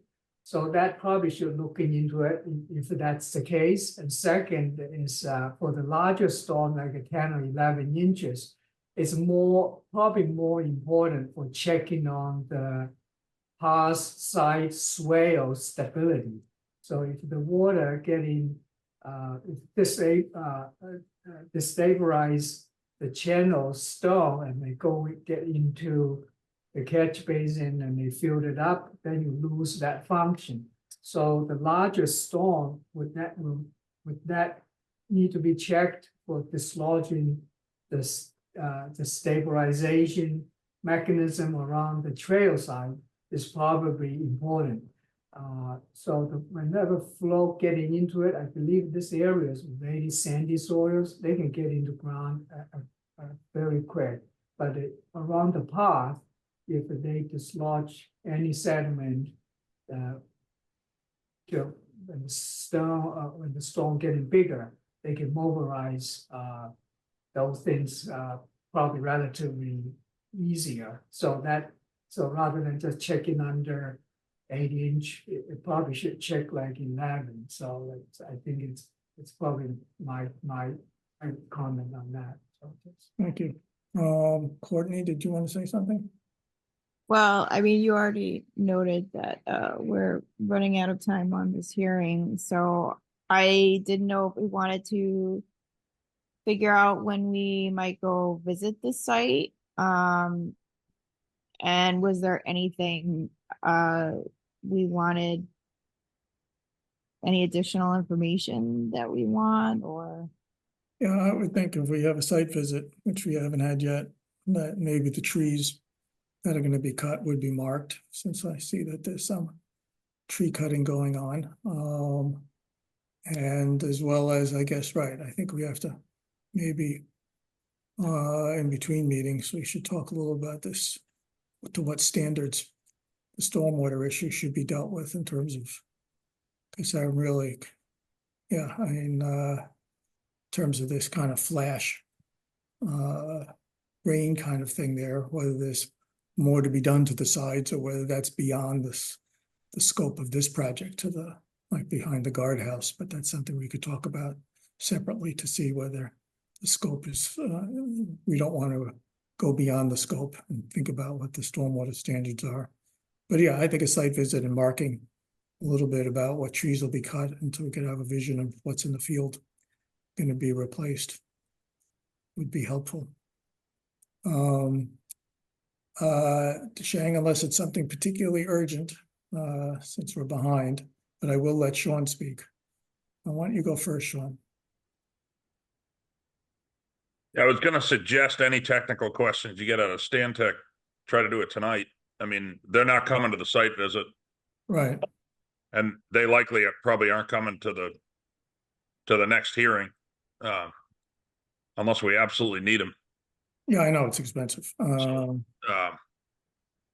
guess then, Not to say you can't ask questions between now and then directly to them. yeah, exactly. That's what I'm wondering whether that'll be, because I think we have to maybe talk off in between about to what standards the capacities there, what's the marginal, whether the swales, as Shang was bringing up, could handle these kind of flash floods in the higher levels, as well as whether the marginal increase in some of the capacities of the dry wells might not be much great expense. Right. So that's the kind of stuff we might want to talk about, and we're still worried about the bottom segment. And given our past experiences on that leg. Yeah, and I'd urge you to not, I don't know how far out you can see on your calendar, but we're not in a rush to get back into the second meeting. Yeah, right. No, that's what I mean. We could put it out another. Certainly, yeah, certainly don't pick the 3 weeks from now. Oh, no. Try and get a site visit and everything else. We got plenty of time to do this. Right. No, I agree. And that way we can think more about it. I can talk with Joyce more about some of the stormwater stuff, and we can see what we want to do. And even people like Tom and groundwater and others, we can sort of put our heads together about some of that issues. And get our comments in one place so that we don't continually get a stream of different things to Stantec. Okay. On that note, yes, this is a nice project. Nice to see we're getting fix this up. So let's continue this hearing to at least the month out. We could always continue it again if we don't get there, but at least if we get things, at least we get it on the calendar. Because that would be our July 25th? July 25th meeting, for which I imagine we have nothing scheduled at the moment. No. Is that good, Sean? If it's not good for you, we could Yeah, also. no. Yeah, that's fine.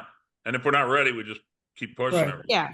And even if we have other things that we're worried about giving us enough time and we have a full load of things, Yeah, I'm sure we're gonna have a we can site always visit by continue then it and that mark day something. to later in the night so that we can then make sure we have enough time. Yeah. So we can always do that. So why don't we what do you think? We do it on the 25th of July? Should we do the 7:20 slot and then we could always move it to later, or give some room for some other stuff? What do you think? We can do 7:20. Okay. Okay. Again, thank you for everybody and thank you for the presentation. Yeah, thanks all. Nice to Michelle. meet you. Thank you. Thank you. And Thank you for your time.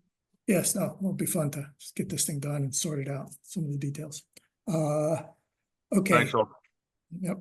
I move to continue this hearing to July 25th at 7:20, 2024 at 7:20. Second. Thank you. Any further discussion? Roll call vote.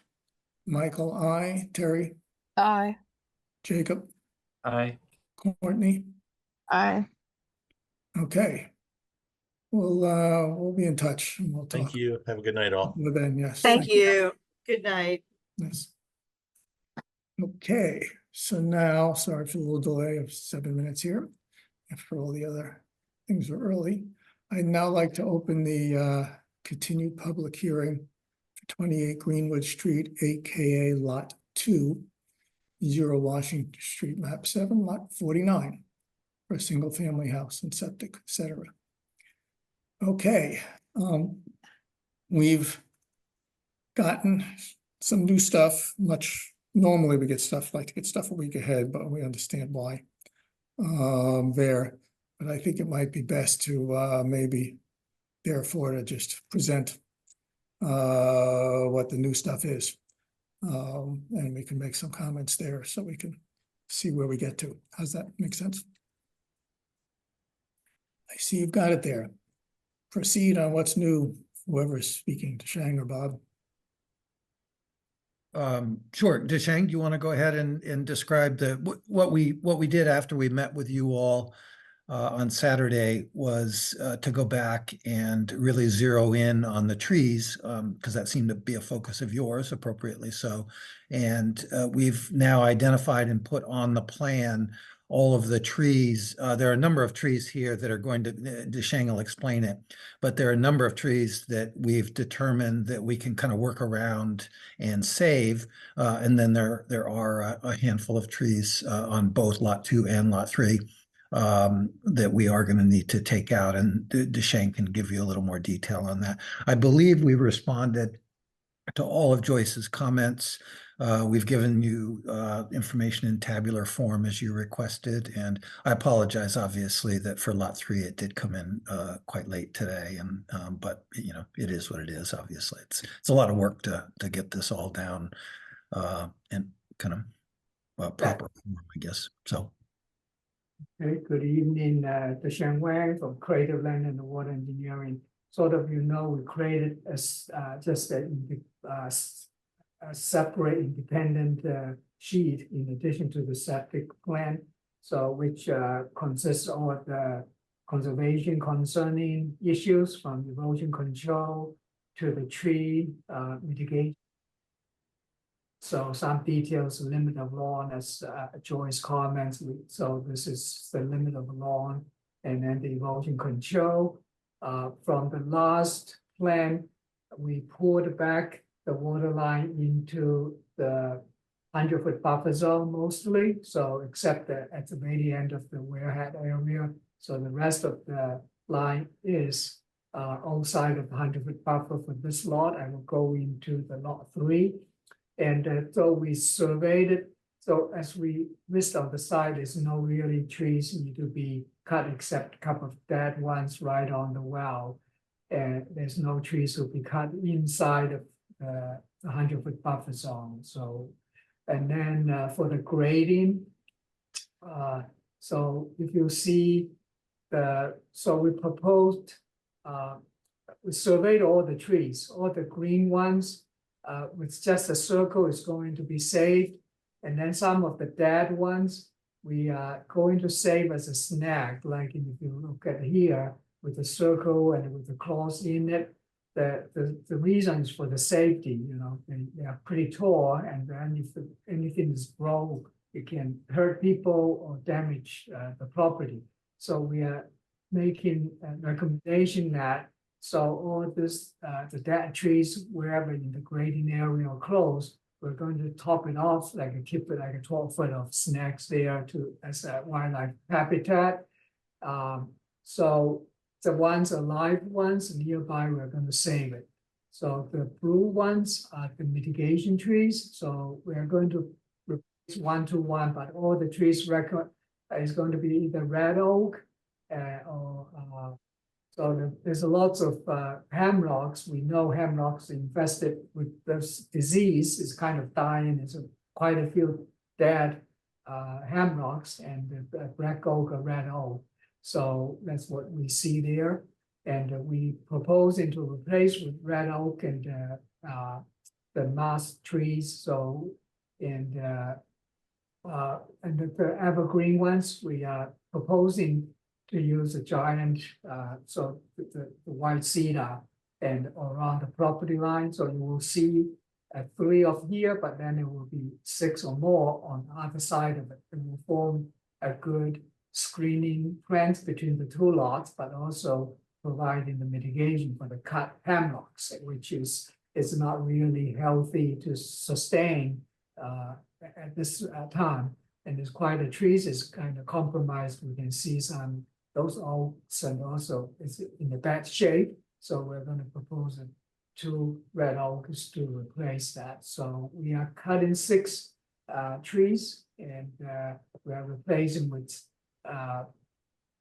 4 canopy trees. So all this the red oak is definitely, and we checked that the species we're going to use for the giant is also provide 20-foot crown cover, so which meet the policy. I know Mike mentioned that policy may not apply, but the standard is considered as a canopy tree. So all are canopy trees, and I understand that policy is not applying for this, but in general, when you in that policy is when you cut 12 inches or bigger, you need to provide canopy trees. If it's less, then you can provide any kind of tree. So we provided all canopy trees, even for less than 12 inches. And all those trees are like a master trees. Mass trees will provide wildlife food, nuts, and the soft and hard shell nuts.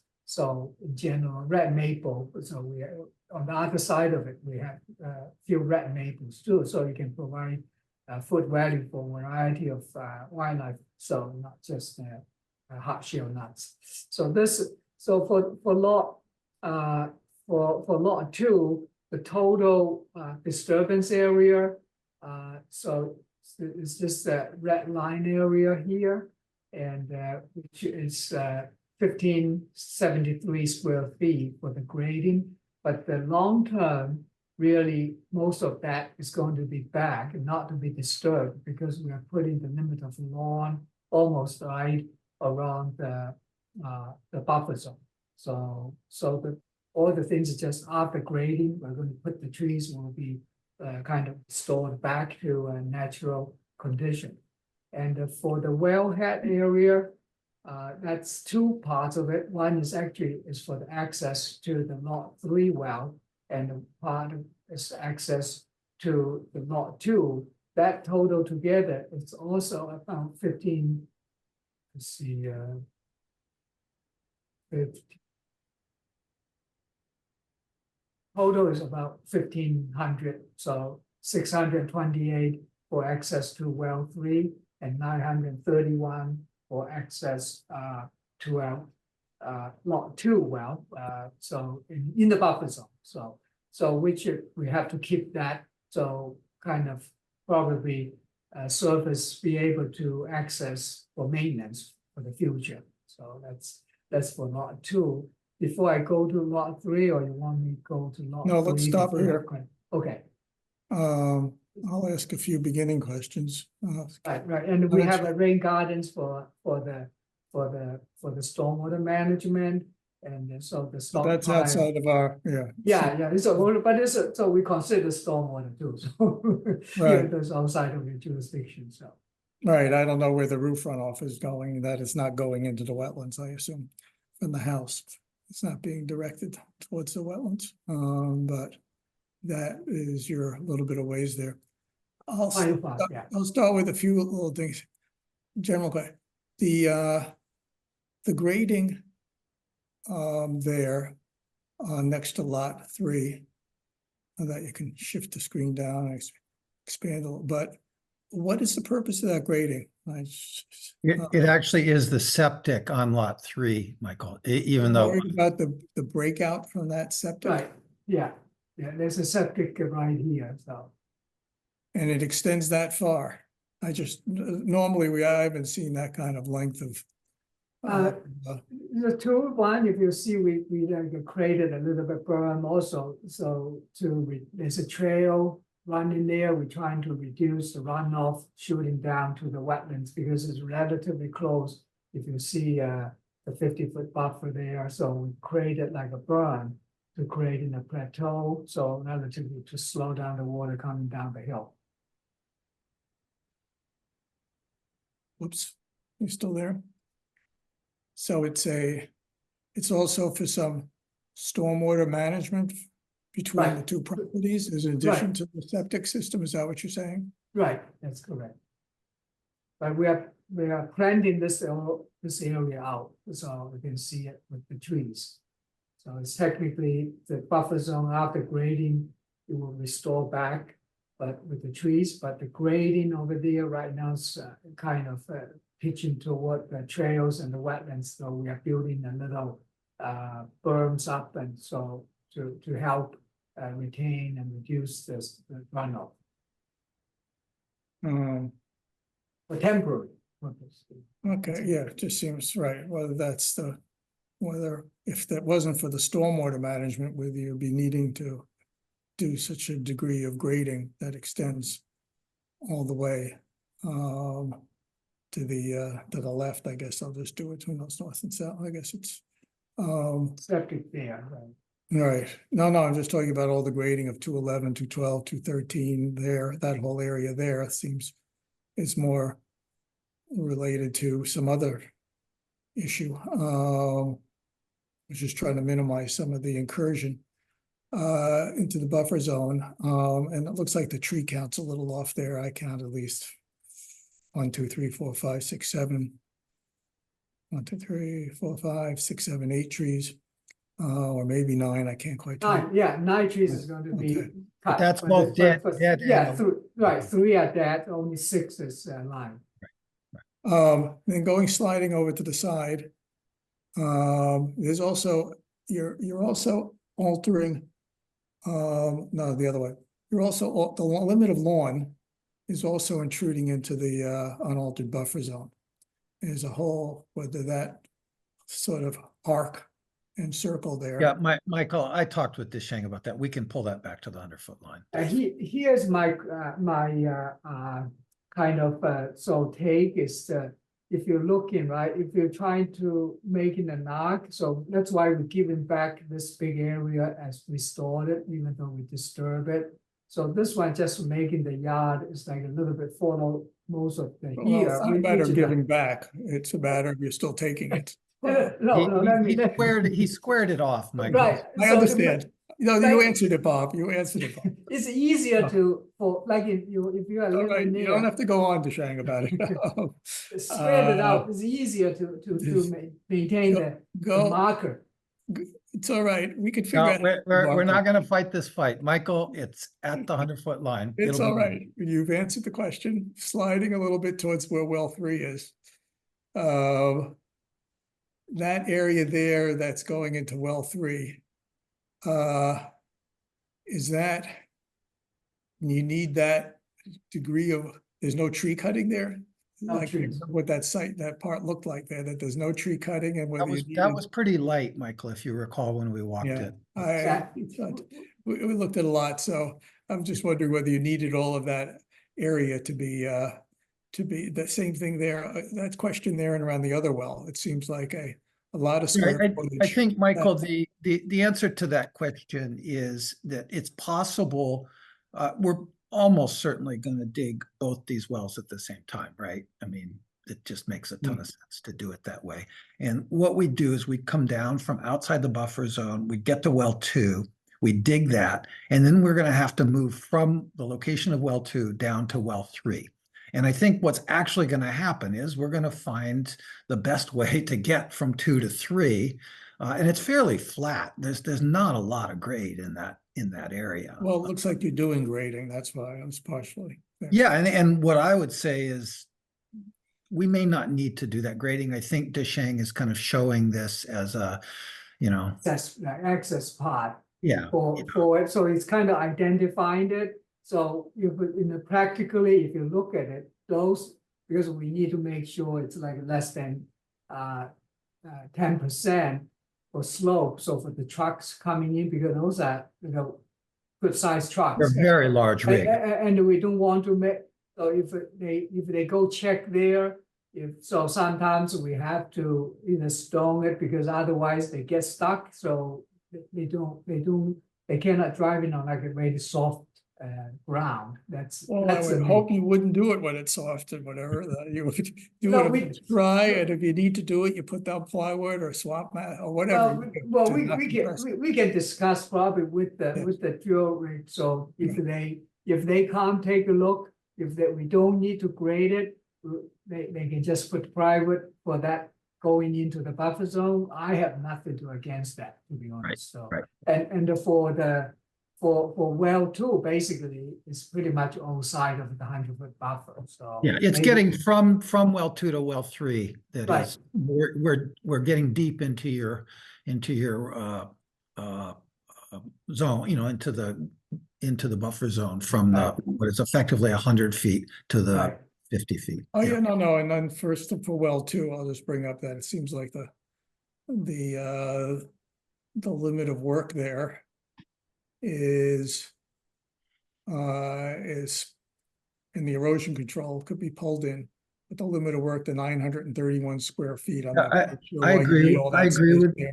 And I agree with you, Michael. I agree with you. I think that that's the kind of thing, frankly, we get on site and we kind of start to set up, and then we pull it back as close. We'll need to pull it in probably before then, just to for the plans that we then approve, because once we approve stuff, it's done. And the limit of lawn, whether you really need limit of lawn there versus letting it go back and you just need. We do not. You don't need all of that, and the limit of lawn can stay outside of the 100-foot buffer. Yes. But okay, I agree that it was done. You had to do it quickly, so there's stuff to be revised. Okay, I'm gonna step back for a second and let some other people ask questions from the commission or maybe in the public. Can I ask about are those little red squares? Are those the proposed monument markers, or is that something else? That's right. That's correct. Okay, so can we suggest some like pulling those back a bit? Because I don't think we need 4 around the well 2, for example, and we don't have any along this long segment that's actually closer to the house. That arc, that seems like that would be a more useful, more sensible place to put some of them. Sure. Jacob, wherever you want us to put them. If we decided, we can add some more. That's why I was proposing make it straight, so it's easier to identify, line up some boulders. We have plenty of boulders on the side, I know for sure. So to make it really easy to definitely permanent. So we have huge boulders. That's what I'm kind of thinking. Boulders are good. Right, so we can definitely put more boulders and then put the plaques on it, mounted on it. So I'm open. I just have to get something, and actually, we barely have like in we have how many days? 3 days after the sidewalk. We have to go to the side to measure all the trees and then creating 2 plans for it. So we're really tight. That's why we finished today. Jacob, if you want to just send us a mark, some markups, we're happy to put them in the places that you'd like them. It's not a problem. Right. Yeah, I'm open. I just feel if we can square things out easier for the future maintenance, I think, and also people have like a square yard. That's just my personal preference, but this We know that it's not necessarily have to be that way. So I guess the landscape we can work on creatively. We have lots of curves in the world. Jacob, any other things? No, I'll let others go for now. Yeah, I mean, I have some follow-up too, but Terry or Courtney or And then anybody else who's here, I can't see everybody who's participating. I don't have anything new to ask about at this moment. Courtney? I just tried to unmute and everything flew off the screen. I'm happy for Jacob to continue with his comments. Okay, I mean, I have some others on the landscape, planting plan, but, let's see, anybody in the, audience want to comment on this? Mr. Moore? Hi, good evening, Brian Moore. How are you? I just had a question about, there are several versions of the plans floating around for these parcels. And it seems as though you have multiple parcels being developed at the same time. Does the town bylaw or the Wetlands Protection Act have provisions related to phased development of parcels? Oh, parcel. So we're looking at just this parcel. I'm not quite Yeah, sure. we're looking at lot 2 right tonight. Yeah. Right, but there's lot 1 is just to the southwest of this lot. Right. With the septic in the corner. And now this has got 2 wells immediately down gradient of the septic and this other septic. And, you know, after this hearing, you're gonna go on to lot 3 and then probably followed by lot 4. It seems like this is a much larger project than 4 individual projects, and I'm not aware of any of these parcels actually having been established. I know we've been down this road before. It seems like they're putting the cart before the horse when they're talking about, you know, getting permits for wells and then designing the lots around those. Yeah, I don't know whether we got into trouble before. Are these all established lot lines at this point? Or is this something Michael, that? these are proposed A&Rs, which is the way this always gets done in town. Right, but we keep getting into trouble on this point. Maybe we should be shifting the Well, hold discussion on, towards everybody. establishing the lots. Well, First, it's not clear. I'm not clear, Michael, why where the lot lines are matter to other than because, you know, legally we have to tell you where this is lot 2 or that's lot 3. What you care about is what we're doing in the buffer zone. Oh, yeah, no. That's what we're here to talk about tonight. Brian is trying to, well, I'm not going to say. No, we won't go down that kind of path. Yeah, to your comment, Brian, generally these activities, if they're approved or will be approved lots, and then we're approving, in this case here, we're approving activities for a single family home on what is essentially will eventually become a standard lot. If that changes or the lot lines change and such, then I think that's a change to the order that would have to come back to us. That's correct. So that if things are moved around or revised or change in activities, then they would have to come back for but we would agree that the development of 4 parcels is a different stormwater impact than developing 4 individual projects under separate permits. Would we not? The stormwater standards for us, I don't know. What would you say, Joyce? You're gonna These are single family dwellings, and so they're not subject to the stormwater DEP stormwater guidelines. So these are on, you know, there was 4 houses before. These are also 4 houses. 2 of them are outside the 100-foot buffer zone, and we are looking at 2 of them tonight. And I guess your point about whether the 4 of them constitute a project and therefore are subject to the stormwater standards is, which is I think what you're getting at. I think we've never done. I think the planning board was actually discussing regulations. I'm really trouble thinking of the words right now. Project severability. It doesn't sound right, but something along. There's certainly nothing in our local wetland regulations at the moment to cover that. But I do know that that was the topic of recent planning board discussions. So as far as I know, so this is a 4A&R lot. It's not like a like a new subdivision, which is different. So of existing roadway. And secondary, when we were doing the 40B, actually we did the stormwater.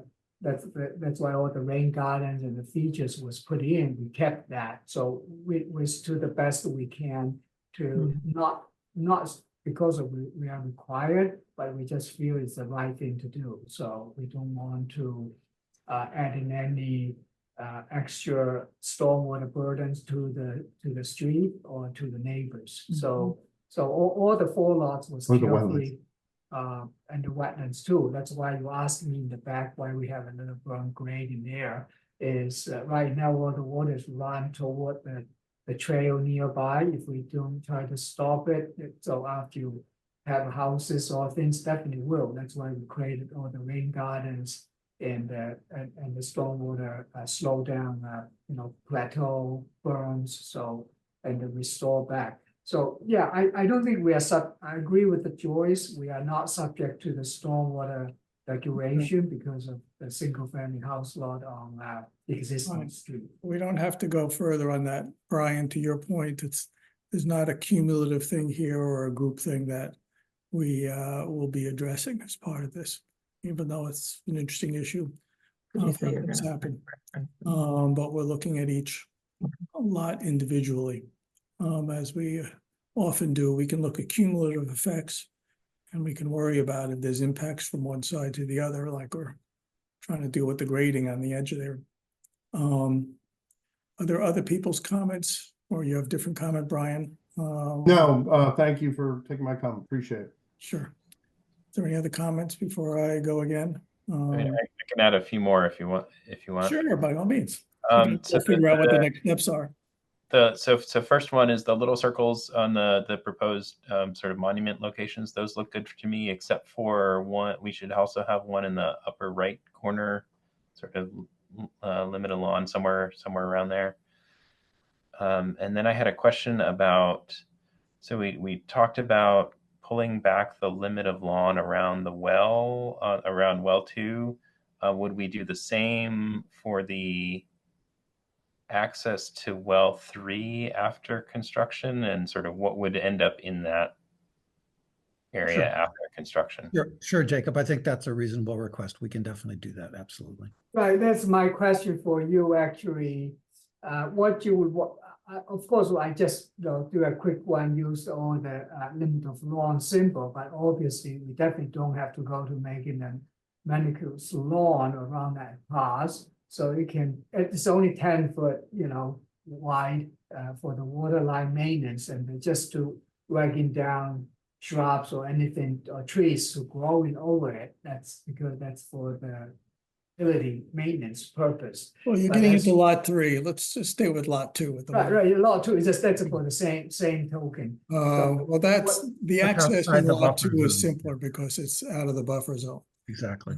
So we have something right. I would find the access there. Is that I guess the potential graded area where the well truck would go in, that's something where you would want to maintain the ability to get a truck down that for maintenance? But I don't think that's necessary, Jacob.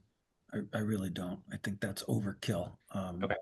We've all lived in Sherborn for many, many years, and I don't know how many people have ever had a well truck down at the well after it was dug. In other words, I assume that's rare. Yeah, it is extremely rare. You might have to replace a pump, but you don't bring a well rig down there to replace a pump. It's a pretty small. The pickup truck I have done on my well. I had to replace it. We don't need an use a wheelbarrow. Okay. I guess the question is just can we sort of specify what we're going to do in that area? Yeah. So what I would suggest with regard to lot 2 is that, I mean, if it's possible, I would love to close the hearing tonight And you folks can condition that we're going to make these limit of lawn changes that we talked about. We're going to move the monuments that you talked about, and that you're comfortable with the tree mitigation that we've proposed. And, then you can obviously write all of that into your order of conditions. That's what I would propose for lot 2. So you've made some excellent changes on the plan, Deshang and Bob, greatly improved. The issue with closing it tonight is that, first of all, we just got the plan and I really haven't looked at it except as you went over it tonight. And I can see that you've made great steps, and I've already written out 5 things that you're going to revise. And I know we'd like to see those again, and to be able to review the conditions prior to voting on it. So I think you've made, this is great, and but we just need a little bit more time to finish our review of it. So could I ask this, Joyce? Could we go back and do that as you have suggested? We go back and make the 5 changes that you and I think I just articulated. We go back and we make those and we get them to you. And at the same time, can we work up an order of conditions between now and the next meeting so that we can do it on the same night? Yeah, I can start Great. drafting the order. That's more than fair. I appreciate that. Okay. So that we could, Michael and Courtney, so that we could do it all at the next meeting, right? And Right, exactly. That's the way we would normally do it. Yeah. And then we can obviously. Because we closed the hearing with all the. I understand. We closed the hearing, we tend to go over all the conditions so that, because we don't like to leave it till after that, so that we're all in agreement on everything. So basically, we'll make all the changes that we've talked about tonight, the limit of lawn, and the markers that Jacob raised, and whatever, Joyce, you said, and probably Deshang has the list if I'm forgetting anything. But if we can kind of have a consensus that you're comfortable with kind of the overall tree plan, subject to Joyce is taking a little deeper dive on it with us over the next 2 weeks once we get it back to her. She drafts an order of conditions, and then that can all get done at the next meeting. That would be great. I very much appreciate it. Yeah, okay. Let's go to what else on this besides what you've been talking about the plan, or more specific. If I could just run through what you've talked about so far. Sure. One is to revise the erosion control around the wells to tighten it up to that limit of clearing. Okay. We talked about how are you going to, I haven't looked at the planting plan, so I don't know how are you going to you talked about tree planting, but what about stabilization of the slopes? Are you going to, how is it going to be? Is it going to be seeded with a conservation seed mix? Are you going to have to put down some kind of matting and be able to stop if we still get water coming down that's beside the house, down that swale towards the berm, is it all going to wash out before it gets stabilized? So you want to look at how you're going to stabilize that while it's growing. We've got the bounds moved. I see behind the house at the property corner, there's a second one behind the house, one at one edge of the septic. So that's 1, 2, 3, 4 is right there. And then tell me that 5, 6. So I guess we talked about not putting them around the well, but going back to the 50. Back to 100, I think. Back to the 100. I'm sorry, back to the 100. Right. I don't know. Do we need that many around the well? That's an awful lot of water. I don't think so. Yeah. The well itself is some kind of like a bond. I mean, maybe we leave that alone and put the 1 and 2 right at the around the 100. So then now we have 1, 2, 1, 2, 3. Circle that one. 3. Just 4. define the access. Well, I think hopefully you'll pull that back, that even there. I think between the first 2 off to the right, there should be something, because that's where it's more easy. No, further in between there, we need something just to Let's close this. let's come back to that buffer. Okay, go on. Finish your thing, Joyce, before I go on. Yeah, so if you go back to where you're accessing this well to 3, maybe you don't need one on each side of the well access to where you're going down to lot 3. Agreed. Just you can take off one of those. Mhm. Which one? That you one, right? You thinking? take off that one right there. Okay, and take then- that out. Okay. Yep. So and then if you're going to restore, because you're not going to keep that access, you're not creating an easement over this Bob for lot 3 to be able to cross lot 2 to get to the well, are you?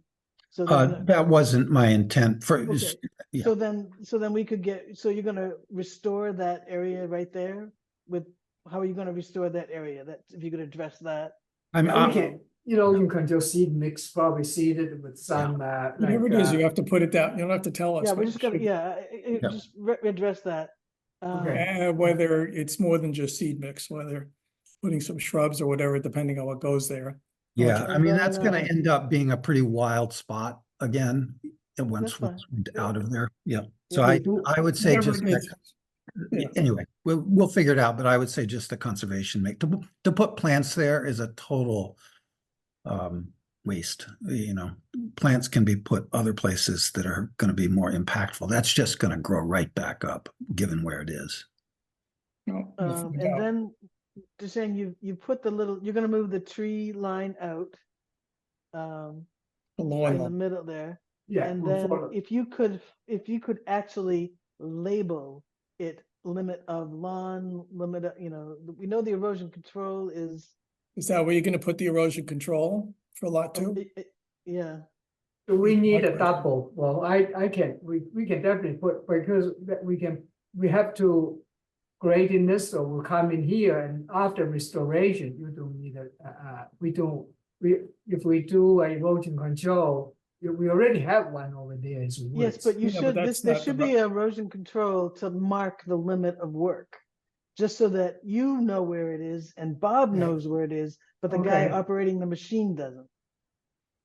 Okay, I guess we can do So that. sorry, Joyce, are you suggesting you want 2 erosion controls? Yep. I see, okay. To kind of like a follow basically. Now, this that can area. be simply mulch stock. It doesn't necessarily have to be. Yeah. Or just silt fence, quick and easy. Right, It could be, yeah, but silt fence might be harder to install than. easier. The mulch sucks is harder to install in my, I know.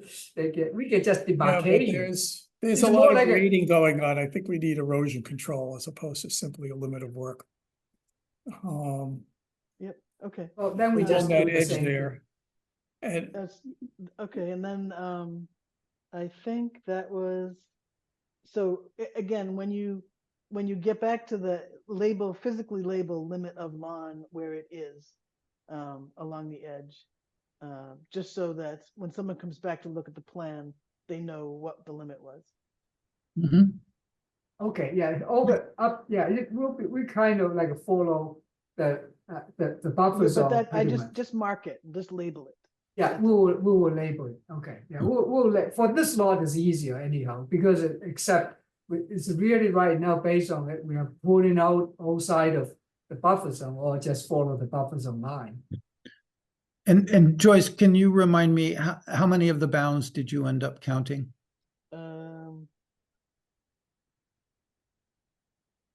I have 8. 6, 8, okay, great, thank you. 7, 8, yeah, 8. I got 8. yeah, depending on Okay. how you're doing the ones around the well there, I guess, which is. Yeah. No, Um, no, we're not Whether it gonna should do be it. moved, okay, you're through, Joyce? I'm through. I guess in terms of the plant, I guess hopefully the area around the wells, the disturbed area around the wells could be, and the access could be minimized, let's put it that way. Mhm. On a plan, and then I guess on the well too, there's not a lot of restoration there because it's just inside. The well 3 one, hopefully. You'll have some, hopefully minimize the grading and the disturbance and sort of restore it in some way. The restoration and the erosion control is coming in. Yeah, I don't want to deal with lot 3 erosion control, which is a different matter. The grading that's all the way on the right-hand side that's related to the septic system and the stormwater swale. I guess we need a planting plan. I mean, you've got. Well, he's got the 28 trees on trees. there already, right? He's got the trees. He's showing those. I know he's doing 1-for-1, which at this point is a little bit, given the sizes that are there. And what they're, we've asked for more. That the 1-to-1 is something that's in that tree policy that's only for danger replay when we're dealing with dangerous trees. And whether given the, I guess what the canopy is there and was doing that, I think I would suggest thinking about more than 1-to-1, given the time it's going to take and whether and what it's going to take. So, and you're going to also feel of, I guess on the slope, you're just going to have, what are you going to put on the ground level? It's not going to survive well because of that we saved so many trees. It's already like those are saved trees. It's like in the shade. They're probably not. Well, we can probably, if anything can survive, it's probably like a spice bush. We can get some shrubs, maybe fill into some of this in the slope because Whatever it is, I think there might be a reason to just detail, since there's the grading there, we normally would have some sort of planting plan that is more detailed than just trees. Yeah, we probably can add like a row of shrubs anyhow around. Yeah. Right. Michael, my plan is this whole area will just go back to wild. It will not be. Yeah, you know, once it stabilizes, it's done. And it'll go back. Natural restoration. But we do all new stuff.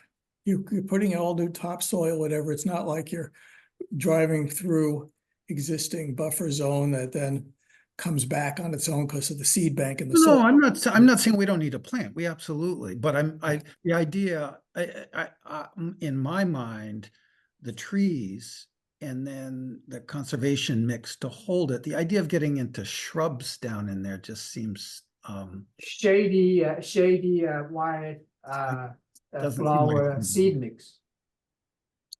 So basically just an herbaceous layer and the trees is what you think is sufficient to deal with the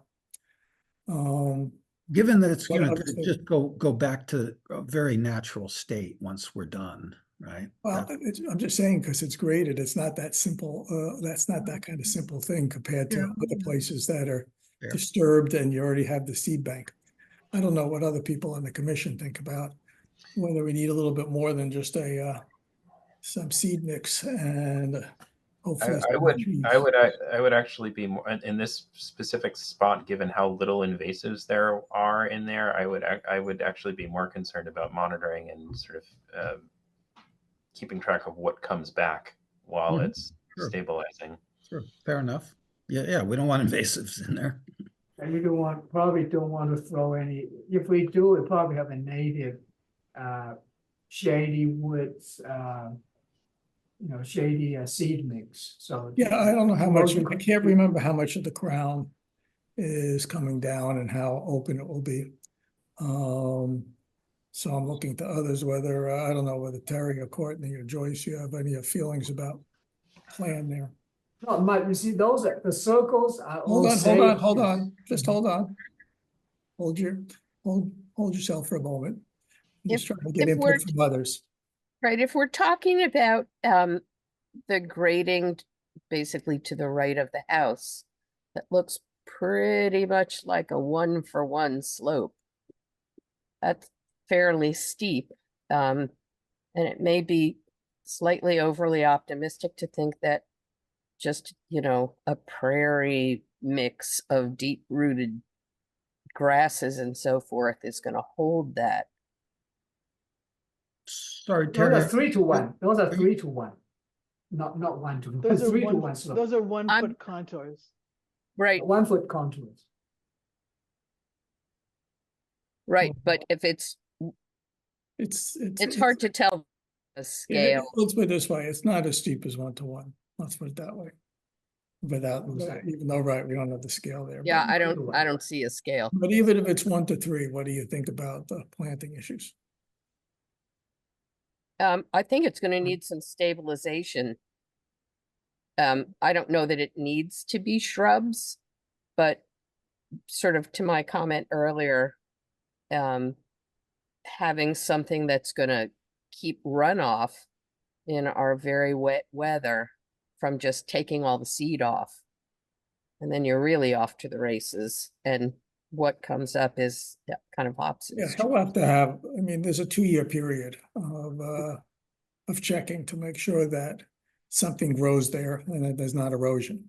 So there will be the standard condition about that kind of necessary, that there's a full ground cover there and such. So we'll see what's evolving there to some extent. So that condition to some extent might handle some of my concerns that that after a growing season, we don't see very much, then that'll be something that's back to the drawing boards for what you need to, whether more intervention is needed there. But okay, I would like to see some more trees depending on what the ground is there, because they're big trees, and generally we're probably, when we've talked in the past about these kind of replacements, that there's been more like 2 trees for 1, or trees and some shrubs. So something a little bit more extensive there.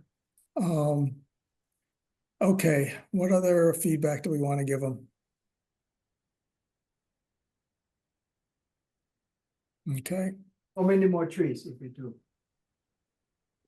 So we need to get the plan to, I can see we can fit probably 2 more trees on this line. And again, I understand, I think it's the concern about erosion is definitely legit, but you do want to look at it. We have a walkout basement, so this is going to be fairly flat. Any water coming in, we have a retaining wall, so there's no water really shooting that way that much as you would expect it. Well, but you've structured it so that there's some water coming in between the 2 lots, so therefore, and that's an unknown, that's an unknown factor, that given these kind of, as we just talked about for Farm Pond.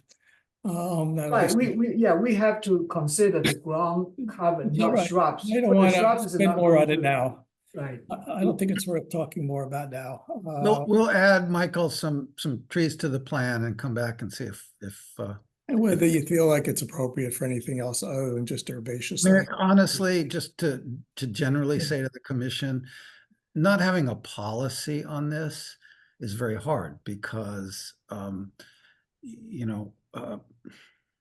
it's just every project. Right, right, I agree. It's difficult, but every site's different. I don't remember how treed that site is and thinking about the steepness, that I would think that maybe some shrubs to hold it at the top or something that might provide a little bit. I mean, a little bit more in the swale, that the swale is also a little more vegetated, might actually help with the stormwater, depending on what flows you're looking at. So it's very site specific. I mean, I'm not averse to putting some shrubs up right kind of at the 100-foot line. I just think that kind of deeper than that, it's just a wild area that's. Well, one can hope it'll turn into a wild area. We'll see. Okay. Any other feedback before we continue this hearing and move on to the next? Okay, if other things come up, we know where to find them. Oh, I see. Your hand's up. Mary? Hi, Michael. Sorry, just really quickly. I don't know if the Bailey Trail is impacted by this proposed lot. That might be a consideration. I know there's an easement that goes along, I believe it goes along the back area. But it's not on this lot, if I recall correctly. Okay, maybe just confirm. It's not on lot 2, that's correct. Okay, thank you. And I'll make a note, Brian, if all the chat we don't deal with during a meeting, if you want to put all those issues into an email to the commission, that would be appropriate. Okay, will do. Okay. So anything more? Anybody have comments and issues on lot 2 before we continue the hearing? One quick request. So we will try our best, but in the meantime, if say between now and either next week or so, if you coming up anything, or Bob can talk with you, you can get to me for helping finalize a plan, that would be appreciated. So otherwise. Yeah, trying to get an agreement. Joyce, Joyce? Shane, can you be certain that you have the plan submitted 1 week before the hearing? Because we need time, at least the weekend, to be able to review something. Like when it's the next hearing, and that's what I want to. I want to make sure. July 11th. July 11th. So Okay, maybe can we it get by everything next week to me? Well, I've just given you a very long list, so you have some things to work on. Yeah, And as you soon could, as. you could also do it, there's time for you to get your draft done, and we can all look at it beforehand, so that's a little quicker at the meeting. Yeah, I can definitely make it the limit of work changes, pull back the lawn, like they put in the bonds in, so. Don't go over the changes now. We have a lot to do tonight still, or some work to do, and it's late. Well, I'll send them off in an email. You guys work together, and hopefully whether you need to get a draft out so that we make sure it's all ready, so that we're not doing this at the next meeting. Thank you. Thank you, I will Joyce. try to do that, yes. Okay. Appreciate it. When are we continuing this to? Continuing this 7:30. to July 11th. What's that? 7:30. What do we have it? What do we put at 7:20? Yeah, we put 1 Pleasant Street, but I'm not going to take any more chances in case they continue or whatever. Okay. We don't want to have these spaces again. Right, so we'll do 7, and I guess Bob and DeShang, if you see that they show up, you'll know that you'll be a little delayed. Sure. But at least we can do that. Okay. I move that we continue the hearing on Greenwood Lot 2 until July 11th at 7:30. Second. That was good. Any further discussion? Okay, roll call vote. Michael, aye. Courtney? Aye. Terry? Aye. And Jacob? Aye. Okay, people were off my screen for some reason. Okay. Okay, now I will reopen the continued hearing on Greenwood Lot 3. Which is more complicated. Okay. More complicated, but kind of the same issues, really. Well, yeah, that water line is quite complicated. Fair enough. Fair enough. But let's go on. I don't mean to make any editorial comments at the moment. I take that back. Okay. What would you like to present that's changed here? Yeah, so basically this is the lot 3 again. For our meetings, we did survey all the trees at the access for installing the water line, and the wellhead area. Basically, the well is almost right on a dead tree. So, and then there's no really for access drilling there's no cut, but the water line we have to keep it on the slot. And the 50-foot no disturb zone line is pretty much almost the closest point. It's like 12 feet or so. So we kind of proposing like a very maintenance line or installation line around this line, and the sum of the trees we have to cut. If you see all the claws, the red claws is the cut, and the circle is the one we find we will save, and all the circles will be saved, and that once we keep it as like a snack, as we explained. So all the circle ones, we surveyed it, so we're going to keep it, except some of the ones is really in the center. We cannot pass a machine. So, and total, we have 16 trees cut, including actually snags, but 9 is light ones. So, so the light ones right now, at the time when we were doing it, we saw that the policy we need to do one-to-one mitigation. So we did one-to-one now, but we choose the ones that's all going to provide a canopy, and which is not required. We pick up species which also provide in a mass, food value to it, and consider these 2 lots here 5 over here. So we are putting, so there's a 3 giant arborvitaes and 6 on this side. So we can add in some more. I think it, Bob, you can consider if so kind of providing same mitigation as well as a screening between the 2 lots. That's one thing I would suggest we can consider. And then we have 3 red maples added to clumps here and 2 red oaks here. So which is I think is better than all like the hemlocks. So the hemlocks is really I don't see they are not in a good healthy condition because of the infestation.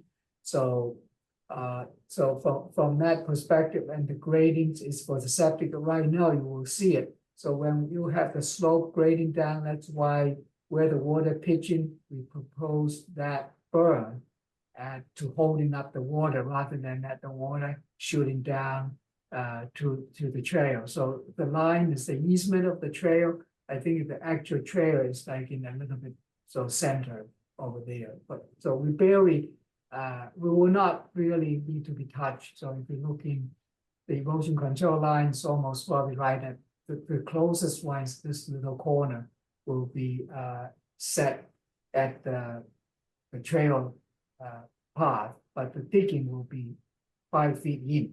So for that purpose. And the lawn, so again, even though we put it there, but we are saving the trees, is probably around the grading. So we put the limit of there is because of this water. But if you look in the water line, we also planted like a tree zone between this water line installation and maintenance path, which is really narrow. If you manage it, which is kind of like a mature woods, you can find a 10-foot of anywhere. But this one is the 10-foot is like a managed straight for the water installation as well as for the future maintenance. But that's really not, in my view, it's not really a significant impact because you have a canopy over that in long run. So it's not going to be like open technically. So I don't expect much of rain run on it. And the same thing, so our actual lawn, I will pour back around here. So to around this buffer zone. And so that's what I thought, because we have the trees here saved anyhow, if you look at it. So it's not the lawn, but we left it. I will add in this lawn line follow the buffer zone. So just didn't get to it at the time. So in a way, the impact, as Bob said, is almost similar, even though it looks like more impact in the buffer zone, but it's because of grading, temporary grading, and the 10-foot kind of little alley for the maintenance, but it's going to be under tree shades and canopy. It's just to maintain like a straight. We don't want any more trees growing in the water line. That strip of 10 feet, 8 to 10 feet in long run. But after the work is done, the actual activity lawn is pretty much also maintained 100 feet so away. So I will make sure this one get incorporated. So from that set, and we have rain garden the same as we designed during the 40B process. It's going to maintain. I think that's pretty much it. It may look like more complicated, but I'm really looking into it. Okay. So I'll ask you something that's a little off the wall, maybe. The rain garden in the front there is, I guess, the water that you're worried about going between the 2 lots. I'm not quite sure. Is there a reason maybe not to move the rain garden somewhere towards that area there that might capture some of that runoff going down between the lots? well, you cannot dig in too deep because of the septic Okay, here. you just tell me whether it's something you want to consider or not. That's all. I don't need to know anything Yeah. other than. Yeah, technically, Okay. that's why we added a berm here. That's for a similar function. Okay, I'm just trying to get it outside of keep it outside of the buffer. Just something I just want to throw out there. The erosion control. I'll ask a few things. And it's a question even for Joyce and others, whether erosion control has its own disturbance, depending on what it's done, or whether we specify something, whether for whatever is done on that water line, which is still, I have questions about whether whether we need the erosion control there or something simpler, and that the real erosion control should be pulled in closer to where all the grading is and the 100-foot buffer. I don't know what you think, Joyce. I mean, but I guess. So one a of little my bit of questions trouble. was, where it comes to that, where you come into the easement for the trail, Deshang, why is there no reason why you can't pull everything out of that easement? Right. Yeah, I think we can, probably Just to just pull. simplify it, because Right. Okay. Just all right. pull it all the way in. Yeah, no, good Yeah. suggestion. Yeah, we will bend it over. Sometimes I say I like it straight. And So- then the other question was, you can't the erosion control as you go to that if you scroll down a little bit. What do I sound for? Yeah, so yeah. Okay. So as you go towards the, I don't know, away from the well side of the house, on the garage side of the house, why is that erosion control all the way back? How come it doesn't wrap up? No, we have a lot for because it's Okay. continuing in that way. So Okay, that's fine. you can see there's a rain garden. That's the something. one. That's the 125. I'm keeping. Sorry, that you're out of the 100 anyway. Right. Yeah, it's kind of Okay. close. Okay. Is the well line, the water line, is that continuing along? Because there's no trees in that path whatsoever, as opposed to tucking it up towards where you're doing the grading? Like pull it in. Yeah, you can see there's a tree. You see there's many trees here, so we saved. So it's a good path over here, and to save those trees, there's no trees in that section. And also we have to be 50 feet away from our septic system. So. Okay. I see that issue there. So when you located all these trees, Deshang, were these were surveyed in? The way was as we double checked it, I triangled from. Okay, from so it's all the you, wetlands. it's you and someone else pulling a tape. Yes. So I just want to point out that if in fact, when you stake out because you're going to stake out the erosion control, as Bob pointed out, you're going to want to know where you are. If we find that the trees aren't there, or there are more trees that are coming down, we're going to have to reassess. We'll the come back to you mitigation. for a modification if Yeah. that happens, Joyce. Yes, we're very comfortable that the geometry has got us, in the right place on these. Sort of, if we have to come back and modify, we will do that. You sort of like let you know, you feel a little bit more comfortable. We triangled from 2 wetlands, and then we use 3rd wetlands. It's okay. You don't have to distance. go. Yeah, to confirm which is the right match. And then we stake this corner and this corner, and we measure the lengths of that is matches too. But I 216. So I would actually, I don't know what others think. I would like to see the trees that are going to be cut along the water line to be flagged. If they are, they might be marked already, but I wasn't quite sure where we were. I'd like to have another look at that site there, because I guess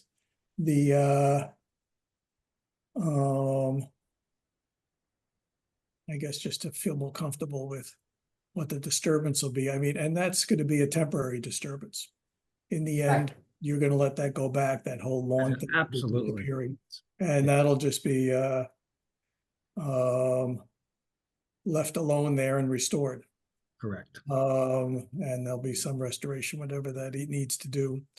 But I'd like to go see the trees marked now that we're down to this level. Shang, are those trees flagged at this Yeah, point? all trees with the claws on it, and it's a cut, and then the saved ones will have a circle. Yeah. And So they are all marked, Michael. We can take you over there at your leisure. right, yeah. It's a little bit different from what the symbols here. We don't have we only have that one orange color, so we don't have a green or blue kind of. So we don't have that many choice at the time when we were in the field. So, but it's every single trees in the table, if you see here. So over here was marked in the field.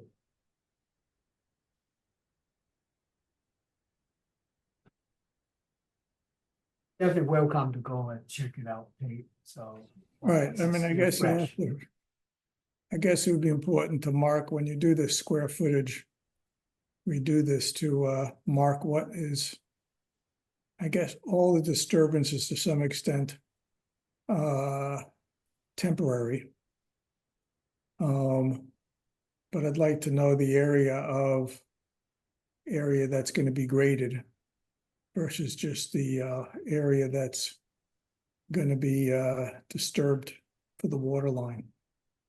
We have a separate square footage. So The here table is like, it breaks it out already. Yeah, we did it. Yeah, 2672, which is for the grading area. You see that?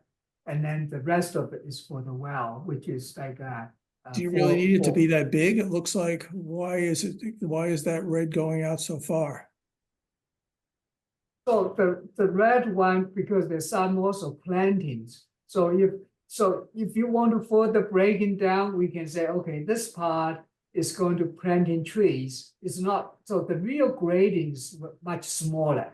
But we have to provide in mitigation plantings. So we are conservatively depend on who is thinking about is, oh, you're planting trees that disturb it. So so we are putting conservative disturbance area, but if you're really looking into it for the grading, I will probably when I get time, I'm going to measure exactly. If you just measure the grading line, it's much smaller.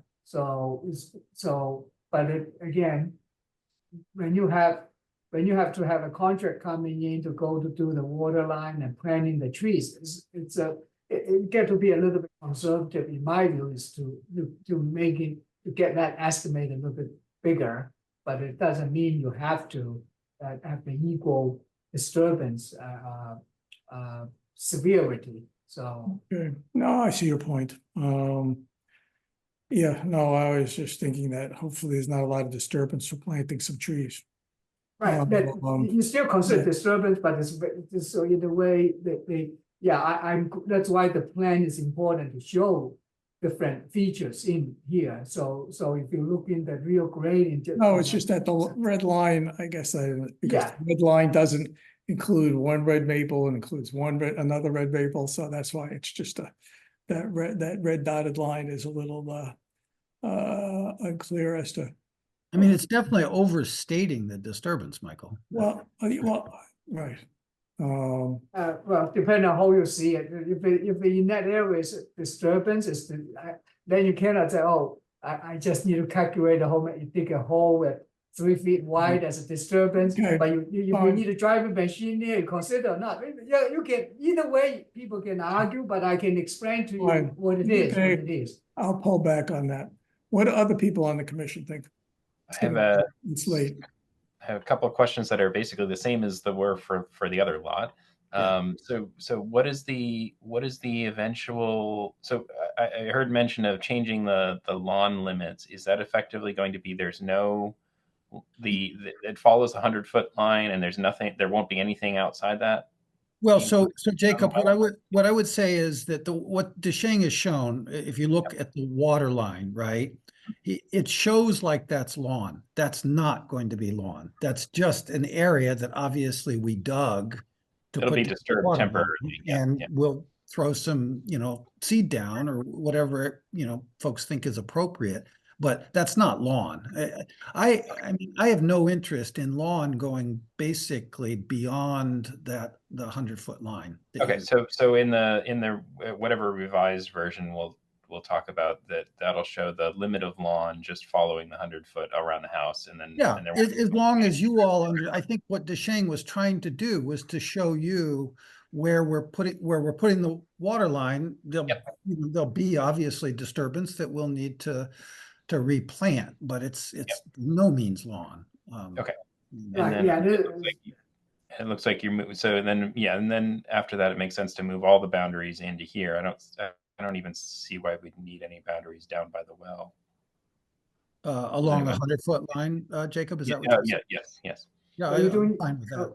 Okay, so we don't need any but that will have, I would definitely just almost it's like a easement, but it's not an easement, because easement, you cannot let trees grow over your water line or sewer line, so you have to have some kind of maintenance, like once a year, to keep the larger woody plants coming into that water line on top of it, because you're going to cause like possible future damage to the water line. So therefore, we will seed it, but they have to some degree. It's not like in the lawn, but it's get to be like an. So it's like something like open. once a year, run a Exactly. mower down. A weed whacker or something, yeah. Right, weed whacker then, so to keep the larger woody plants growing. And as a practical matter, it's not Right. even once a year.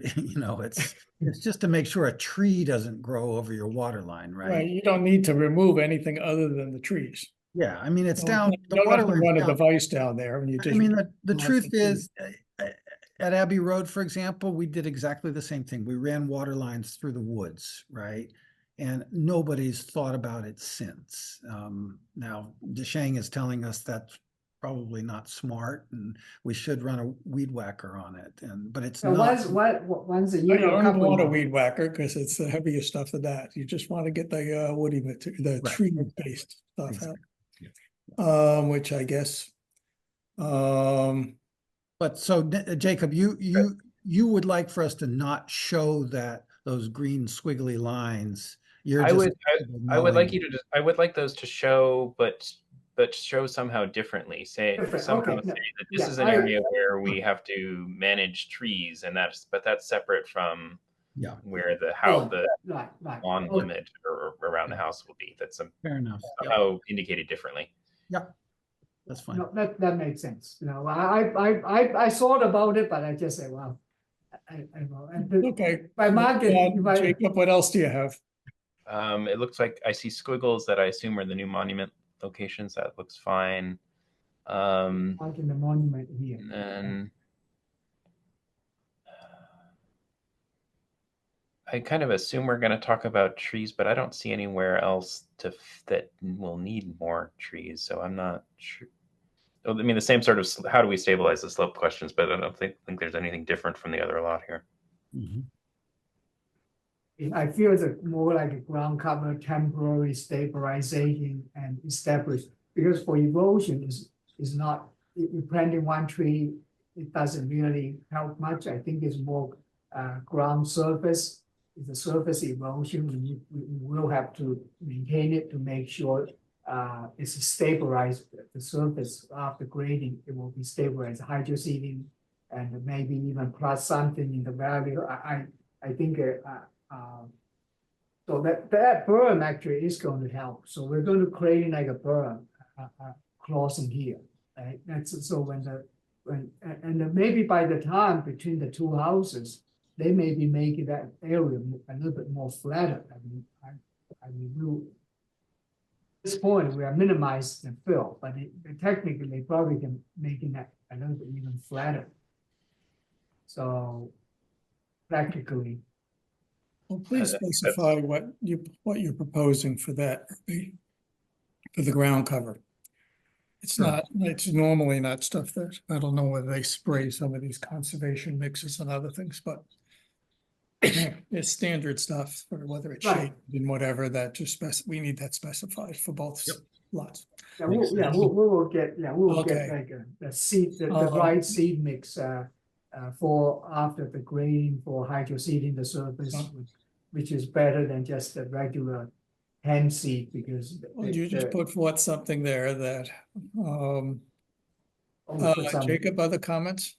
I mean, the only other comment that I've had and don't know what to think about is trying to understand whether there would be any longer term impacts from the well water line digging itself to the trees around it. But I don't know. I haven't figured out how to think about what a condition might be there. Yeah, I mean, Jacob, as I said a minute ago, I did exactly the same thing at Abbey Road in a very similar looking kind of forest wooded situation. In fact, we dug the well because we had to at about 35 feet off the wetlands, and the other one was, I think, at 50. And we ran those water lines, and I swear, a year later, you couldn't even tell where that water line was. I mean, it just, and we didn't plant anything. It just comes back really quickly in areas like that, is my experience. But they have a canopy, because we didn't cut all the trees. Actually, on two sides of some of the trees, we are not touching them. Yeah, No, I mean, right, I would say, right, that issue could come back more easily. When I was commenting before about coming back, it's on newly graded areas that are much more, that don't have that kind of seed bank or other kind of stuff right around it to come in. But we'll have to think about the conditioning of that, what wording to use about just making sure that it comes back well.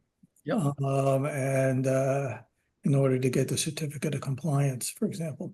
Yeah, and I mean, I'm perfectly fine with a condition, for example, that if it doesn't come back the way I'm saying it's going to, we'll plant something. We'll do what's necessary. My experience tells me. All right, you don't have to repeat it. I know what you're saying. Okay, the other people on the commission or in the public have any questions?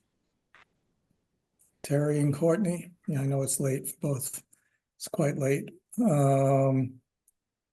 And anybody in the audience want to make any questions or ask anything or suggest something?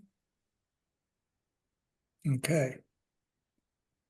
It's late and we just got all this stuff here, so we'll try in the next week to give you back whatever questions And can we kind of tonight.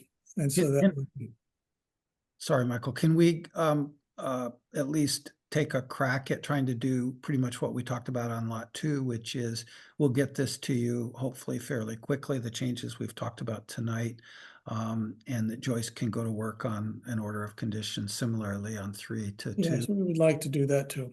Yeah. So therefore, and we'll see what other issues when we look at more closely, Joyce, then we could get back to you. Okay. Thank you. That makes sense, Joyce? Okay. Okay, what are we gonna, so we're gonna move this hearing to our standard pairing of doing it at 7:40 and then see how it goes with the timing of each thing. That sounds good. Okay, so not 3. I will need to look at that, so maybe pick a time, so probably trying to get, if you want to see the trees marked over there, so. Yeah, right, we'll get back to you about, see if the trees are marked there if they're marked there, whether we arrange a time for anybody who wants to go see it. And look at the actual well line a little more, water line. We can do that to the extent that we could also see how the trees that are marked to be cut, and then to see that the area beyond that towards when it curves towards the house, that actually is a fairly untreed area, and that it's a good choice to continue to go there. We'll figure out something. We'll talk with amongst ourselves and get back to you. Great. Okay. I move that we continue this hearing on Greenwood Street Lot 3 to 7:40 on July 11th. Second. Thank you. Any further discussion? Okay. Roll call vote. Michael, I. Courtney, Aye. Jacob, Hi. Terry. Aye. Okay. Done. And thank you. It's a little late normally for us, but we used to do this more often, but it's late. And some people aren't feeling well. So, okay, going back to our, I think we've just about covered. Going through the agenda announcements. I think we've covered everything. You agree, Joyce? I agree. Okay. Then I will move to adjourn at 10:41. Second. Second. That was quick. I expected it even faster. Any further discussion? Roll call vote. Michael, I. Courtney, Aye. Jacob, Hi. Terry. Aye. Okay, meeting adjourned. And